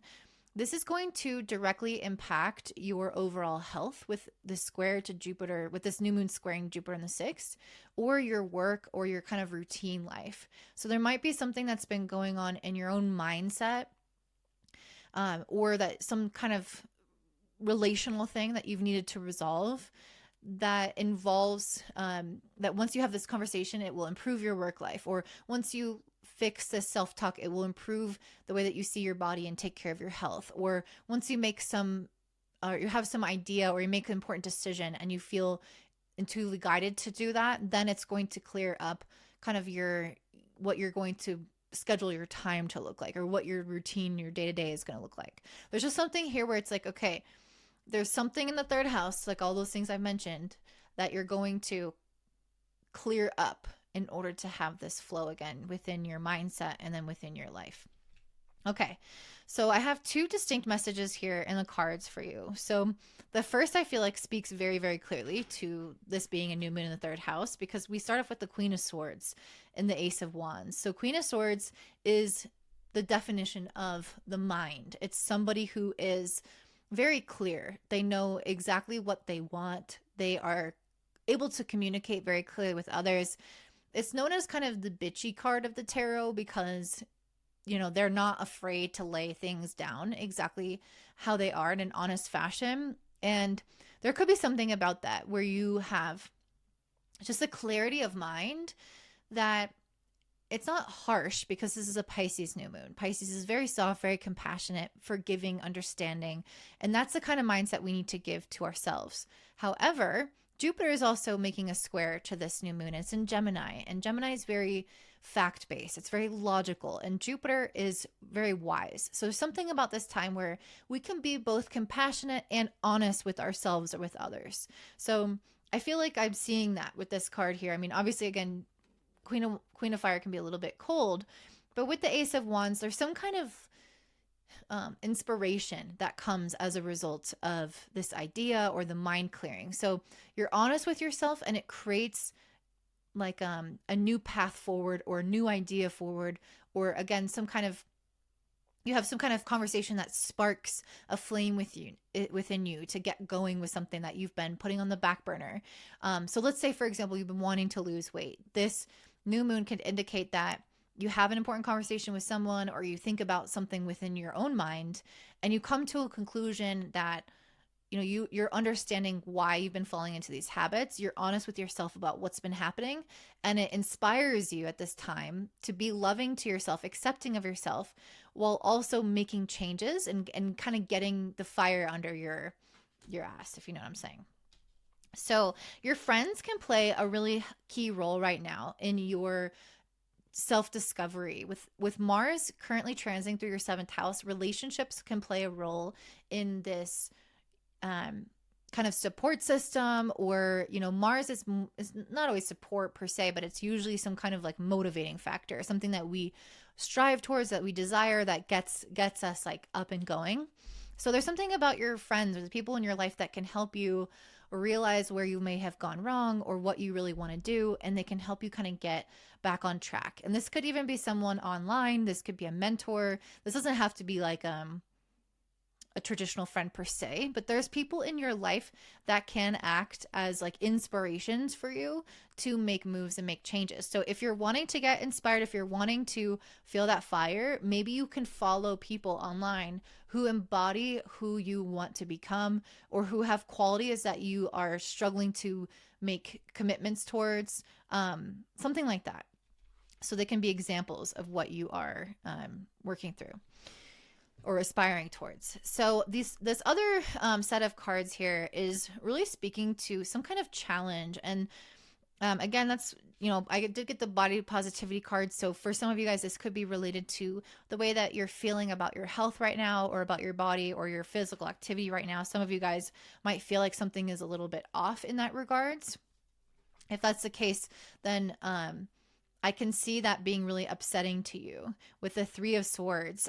This doesn't just have to be about your body, though. This can be about like kind of how far along you are at work, or how productive you've been being, or it could be really about anything in your life that you've been particularly hard on yourself with the Three of Swords. I feel like you're kind of causing yourself mental suffering, and it's something in your life that brings you physical discomfort of some sort, like anxiety or overthinking and staying up at night. But there's something in your life that I feel like is bringing you discomfort, and I see you kind of focusing on the things that you're not doing well, or things that are not going well for you, or the lack in your life. Maybe you don't have enough money and you're feeling like not good enough, or maybe you are feeling like you're not doing enough in a day, or not, eating clean enough, or whatever this is pertaining to. I can see you just being like hard on yourself, but there's something about these feelings that are acting as a motivator for you to change. So first of all, I think that a lot of this is healing at this time, because this is a Pisces new moon. It's all about healing and letting stuff go. So releasing the self-talk that is just bringing you down, but also realizing like, actually, I am suffering. I am uncomfortable because of decisions I'm making. And so I'm going to do something about it with this Chariot card. So I'm going to heal the self-talk in the way that I'm not going to shame myself or focus only on the negative that I'm doing. Instead, I'm going to be real with myself, but also compassionate, and take steps to make changes. So there's this feeling of like getting yourself out of an uncomfortable situation through your own willpower. Because again, there's something about this that you don't need to be here. Like, you don't need to be stuck. The third house is very mobilizing. It has a potential to, again, move very easily. So there's something where you just kind of have to decide. And there's something healing about that as well, once you do decide. So following your intuition as well. If you have like an instinct about the best way to get out of the situation, listen to your own intuition, because this is a Pisces new moon. It's super, super psychic. Once you notice that you take steps towards your own healing, you will find that you gain a lot of benefits as a result. Jupiter is a planet of growth. So whatever it is that you want to kind of improve in your life and make conscious efforts towards, you'll notice that many different areas of your life and your overall mindset and wellness will improve as a result of making these decisions or taking these actions on a day-to-day basis. So I really see you healing a lot here, my beautiful Capricorns, and not engaging in activities that cause suffering, but using that current suffering and the past suffering as a catalyst to transform your behavior and heal the mindset that maybe originally kind of perpetuated that behavior. So that is what I'm seeing for you, my Capricorns. If that resonates, I'd love to hear from you down below. Don't forget to give me a thumbs up, subscribe, share with your friends, and have a beautiful day. Bye. All right, up next we have Aquarius rising and sun. This Pisces new moon happening on February 27th is taking place in your second house of finances and security and independence and self-worth. This isn't just a new moon though. There's a huge pileup in Pisces. We have obviously the sun and moon there, but we also have Saturn, Mercury, the North Node, and Neptune all in Pisces hanging out together. So this is like a cosmic card pileup. And that means that there's a ton of energy that is allowing us to access greater healing, intuition, and have more magic manifest for us. For this being in your second house, you have the potential for greater healing around your self-worth and your independence, as well as your financial independence. So if this has been something somehow stressful for you, I can see some healing and movement in that regard.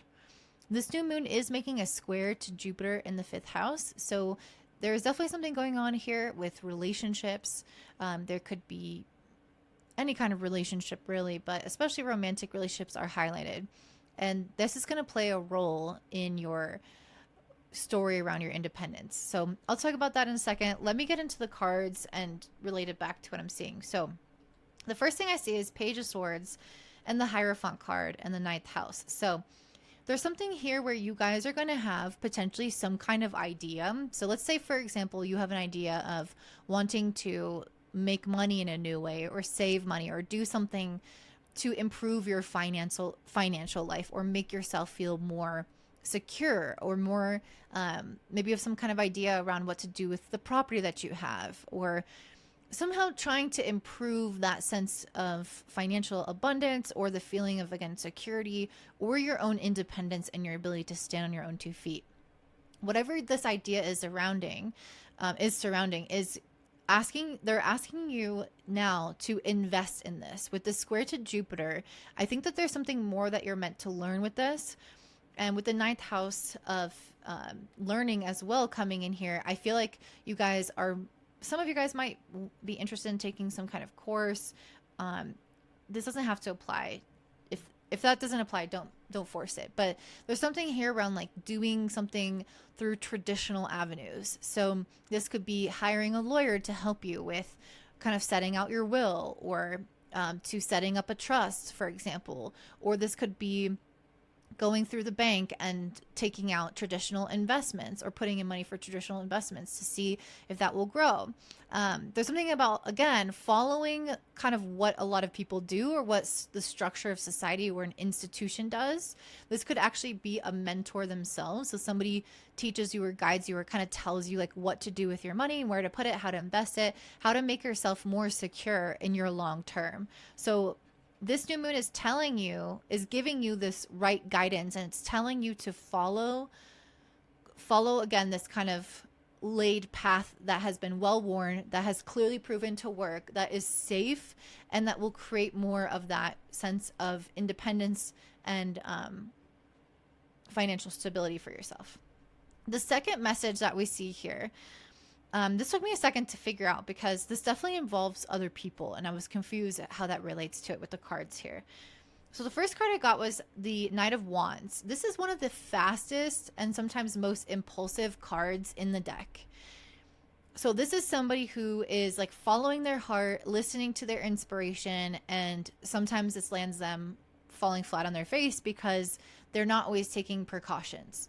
But they are taking inspired action. So it's movement, regardless of whether they're successful or not. There are things moving. The next cards that I've got are the Page of Wands in reverse, and then the Four of Swords. This is somebody who's in the process of like thinking about things a lot, but they might not be really like taking action on them, or they might not be implementing them in real life. So this is kind of somebody who's like, kind of like all talk and no action. There's just something here of like, this could be talking about you, but I think it's probably talking about somebody else. You are one of these, right? You're either the one taking a lot of action, or you're the one who's been a little bit more inactive, I guess. Like just thinking about, oh, that would be nice to do, but not actually like putting your nose to the grindstone and like taking the steps towards something, or taking a risk on something. There's just two different attitudes here. One is an attitude that is risk averse and is overthinking and doesn't move forward with stuff. And the other attitude is very risk focused, tolerant. So they're jumping headfirst into things, and there's not as much fear around if it works out or not. So there's like two kind of extreme polarities going on here. And this could deal with, again, an inner polarity where sometimes you are moving forward with things, and then sometimes you are like just thinking about them and you're not really doing what you need to do. Regardless, this could also be coming out in a relationship where you and someone else have these two different minds of going about things. So let's say, for example, one of you guys really wants to save. So this Knight of Wands, I mean, this could be used in a conservative sense still, like, okay, I'm taking a lot of action. I'm doing all the things right now, right away to save my money for the future. Whereas this person could be like, well, I'm just going to wait. I'm going to think about that. Like, we'll save one day. We'll do that one day. So there's something around this where it's like someone kind of dragging their feet, someone kind of postponing something, and another person like rearing to go. And you could be either one of these people. And which mode is more beneficial is not really clear here. Because it depends on the situation. But I feel like this situation could be having you feel like you are alone somehow. So if you are in a workplace, this could even be talking about a workplace relationship. Maybe you have one way of wanting to do things and another person has another way. Maybe you want to move forward with things and you're really productive, and maybe another person isn't really doing any work and they're second guessing the things that you're bringing up. There's something going on here like that. Or it could be, again, a couple where you have an idea of what you want to do to buy a house, or what you want to do to save for the future or whatever. And somebody else feels like they're a little bit hesitant. So you might feel somehow alone. Like you might be in a crowded room kind of vibe, but you're alone because you feel that you don't have someone on your side. You don't have somebody with that same viewpoint as you that's sticking up for you. So part of what this new moon is saying is it's trying to create a sense of independence, even within the relationship of you and this person or you and this entity. So for example, let's say you work for a company. It's like, how can you feel self-reliant, independent, and good on your own, even when you feel maybe like you're not on the same page with the people in your life or with your workmates and that type of thing. So this card is saying that one of the ways that you can feel self-reliant is to realize that on a spiritual sense, you're not alone. So even though you might feel like you're alone in a crowded room, God is on your side. Spirit is on your side. And when you're listening to your own intuition, which super pileup in Pisces is all about listening to your own instincts and intuition about something, even if other people aren't on the same page, even if other people disagree on how to spend your money or what to do, this card is saying that you can trust your own instincts and that God is supporting you, that you're not alone, that you're actually going to be making progress when you're listening to your instincts about things. And so, yeah, I don't know. There's just something I can see with like this Aries in the 7th house. It's like still carving out your sense of independence, your own identity, sticking to your guns, protecting your desires within an entity, within a collaboration, within a business, within a relationship. So not sacrificing what you think is right or what you need to do because of the group think or because of external influence. And your advice, I can really see this come to life with sacred rage and protection. I feel like what is going to help right now is setting really clear boundaries in order to protect yourself, using your anger as a cue for when a boundary is being crossed and when it needs to be solidified. So if somebody's encroaching upon your independence or telling you how to spend money or you how to manage a project or manage your time or what your priorities need to be, this is where you stick up for yourself and you say, no, I'm not going to put that as my priority right now. This is my goal. This is what I'm working towards. And I feel like there's something that you guys are backed by in terms of logic or tradition or an authority figure, or it's just like traditionally the best way to do something. And so it will show results and the evidence will be on your side. There's something here where it's like you have the right idea with how something should go. So stick to your guns, hold your own.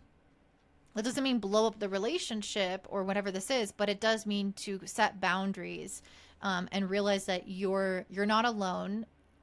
Spirit is here guiding your decisions, and you can hold on to that kind of decisiveness, knowing that it's coming from not just you, but from something beyond you. So that is what I'm seeing for you, Aquarius. I hope that resonates. If it does, please let me know in the comments down below.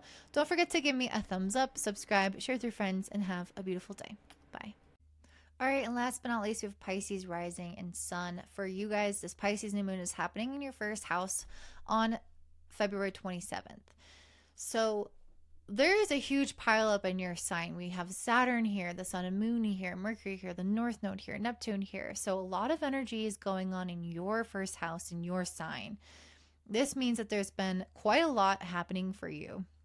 I feel like you guys are probably coming out of a phase with a 10 of Wands in reverse where you were maybe really, really busy, or you had a lot of things stressing you out or a lot of responsibilities. But usually, when the 10 of Wands in reverse, there's some dissipation of that energy where we're starting to delegate, or we're starting to see the light at the end of the tunnel, or we've kind of gotten ourselves out of the situation that was causing a lot of stress and busyness. There's just something here around things like things might have been really hectic for you in the recent past. And now I feel like they're coming into a place of more like manageability and more feeling of being able to control your time rather than having everything pull at you energetically into a million different places. With the Knight of Wands in reverse, I feel like you guys may have, during this phase of your busyness, may have left quite a few things unfinished. There may be things that you didn't really see through, that during this busy phase you maybe had lots of ideas.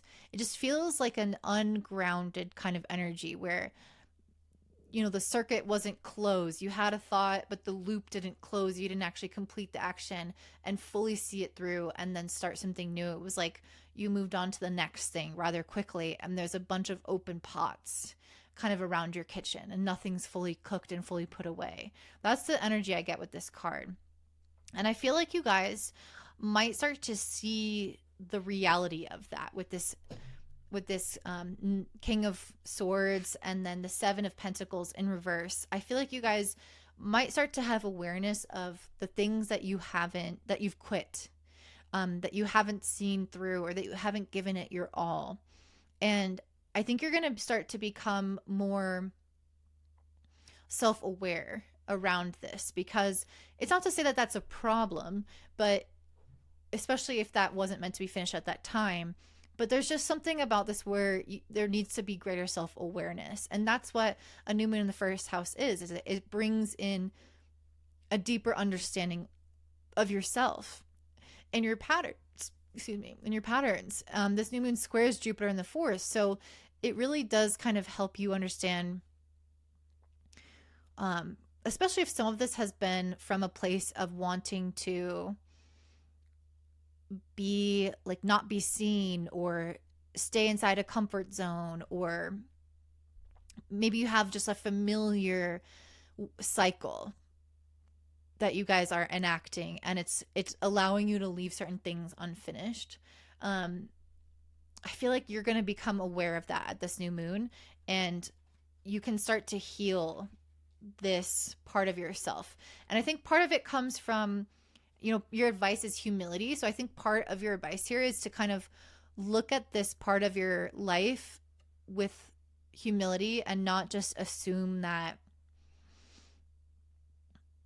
this is always like the right decision. I don't know how to put this. Like, I'm not saying that leaving things unfinished was wrong in the past, but there's something about this pattern that it's like you have to see and accept it and realize that there's maybe an issue with it in order for you to get past this pattern. And so there's something about humbling yourself here where it's like, okay, yeah, actually I do want to build something real for myself. So I need to kind of, and not that you haven't already, but there's just something where it's like, I feel that you guys have to come to terms with something, and I feel like it can be humbling in that sense, but it's an acceptance of an aspect of the self. And again, that can be humbling. And it doesn't have to mean that you criticize yourself either, because this is a Pisces new moon. It's supposed to be compassionate. It's supposed to be healing. It's supposed to be uplifting. But it's uplifting because you decide to empower yourself to do something about it, to end some kind of pattern around it. And it's funny because this eighth house says endings and beginnings. I feel like that's what you've been in, this weird cycle of like ending something, beginning something, ending something, beginning something. And I don't know, it's like something wants to take root for you with this new moon squaring Jupiter in the fourth. Something wants to have substance. Something wants to last or wants to be seen through. It wants for you to give it your all. Not something that you superficially work on and then jump to something else because it's more interesting. There's just something here around like finishing what you started. Like before, it made sense because you were really, really busy that you didn't have the capacity to see something through. But there's something about this where that area of your life is calming down, or something is giving you room now in the world to work a little bit more deeply on the things that you want to create. And if you aren't actually doing that now, then why is that? You have another set of cards here as well, that I feel like speaks to a little bit off of this. So we have the Four of Pentacles, the Queen of Cups in reverse, and the Ten of Swords upright. So I feel like you guys are meant to be coming into a cycle of more maturity. That's what your advice card is, maturity. Part of maturing is realizing that you don't make decisions based off of your feelings at the time. You make decisions based off of the plan that you set for yourself. And, you know, Pisces is very emotionally driven. It's a water sign, and it will follow its intuitions and feelings about things all throughout. And that's a superpower. That's an asset for sure. But with the square to Jupiter in Gemini, there's something about having a plan for your security, for your future, for your well-being, for your foundation that should be created with your intuition in mind, but it shouldn't be just immediately swept away at the first sign of discomfort or at the first sign of a difficult emotion or resistance to the plan, because then you won't actually accomplish it. And the Queen of Cups in reverse indicates when our feelings are our drivers and they get the better of us. And with the Ten of Swords after, it's needing to end this cycle of allowing our feelings to determine our next steps. The feelings can be involved in the planning process, but when it comes to executing it, humans will almost always have resistance to it. And so this period of time is about getting real with yourself and acting from a place of security with Four of Pentacles, of trying to create something foundational for yourself, to take care of yourself, to protect yourself, to create security. Again, if you flow with every whim, you could spend your money willy-nilly. You could not go to work. You could just do whatever you wanted, you know, coming from a place of like, well, my feelings tell me this. But then it's like you're not setting yourself up for security and safety and success. So something about this new moon that's trying to help you see where you may need to mature and create a level of discipline, I guess, which is weird because this is very different from like the message of Pisces in general. Pisces is a lot about trusting your intuition, but I think your intuition will show you how you're ready to level up your life and the commitment required to level up your life. And you'll notice at the Pisces lunar eclipse on September 7th, the full moon, which it ends the cycle that this new moon is starting, you'll notice that you're going to have some kind of evidence to show for the breakthroughs that you're having, for the discipline that you enact, for the commitments that you decide to go all in on. You'll notice that in September, they pay off tremendously for you, or you have a lot of emotional resilience built up as a result of being consistent with something or going all in with something. And I just really feel like the universe is calling you to do more. Again, I feel like you were in a phase of things being really stressful or busy, but now when you notice things start to lighten up, it's the universe asking you to step more into your divine creation. The North Node has recently shifted into your sign.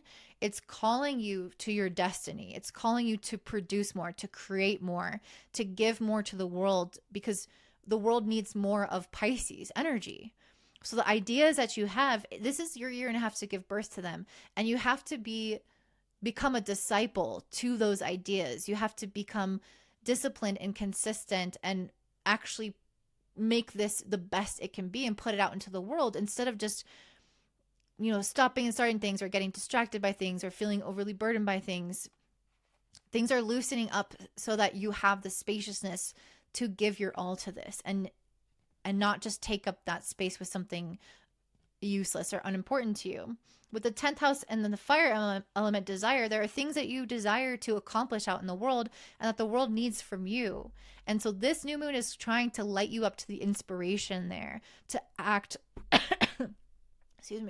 to act on your inspiration through, again, a very disciplined type of approach. So it's not that you're not artistic. It's not that you're not creative. It's not that you're not spiritual and intuitive in the decisions that you're making. It's that once you make those decisions from that place, from a heart-centered, intuitive, spirit-guided place, you are executing them and you're not letting yourself be dissuaded by random thoughts of self-doubt or feeling lethargic or feeling uncertain if you want to do this or not, or starting something else, like, or your emotions, you don't feel up for it that day. You're not letting yourself undermine your success. Instead, you're focusing on cultivating more of the desire within you, the inspiration within you for that to keep you going like a battery so that you don't give up on this goal. Because again, the world needs this from you. This is your time to shine. This is your destined path. This is your time, this year and a half. And if you miss this window, the things that you're wanting to create, they will still be useful, but they might not be as well received because the universe is ready right now for you. Right now, this year and a half is your time to shine. And so if you miss the spotlight shining on you, it's not that you won't be seen, but it won't be as great as it could be, Pisces. So really listen to this. And again, if you act now and you stay consistent, you'll notice that September time, September 7th, at that eclipse, you will see some of these things come to fruition in your life. So that's what I'm seeing for you, Pisces. If that makes sense for you, I would love to hear from you in the comments down below. Don't forget to give me a thumbs up, subscribe. Also subscribe to my email list, which I link in my description box so you don't miss any videos from me. And I hope you guys have a beautiful day. Bye.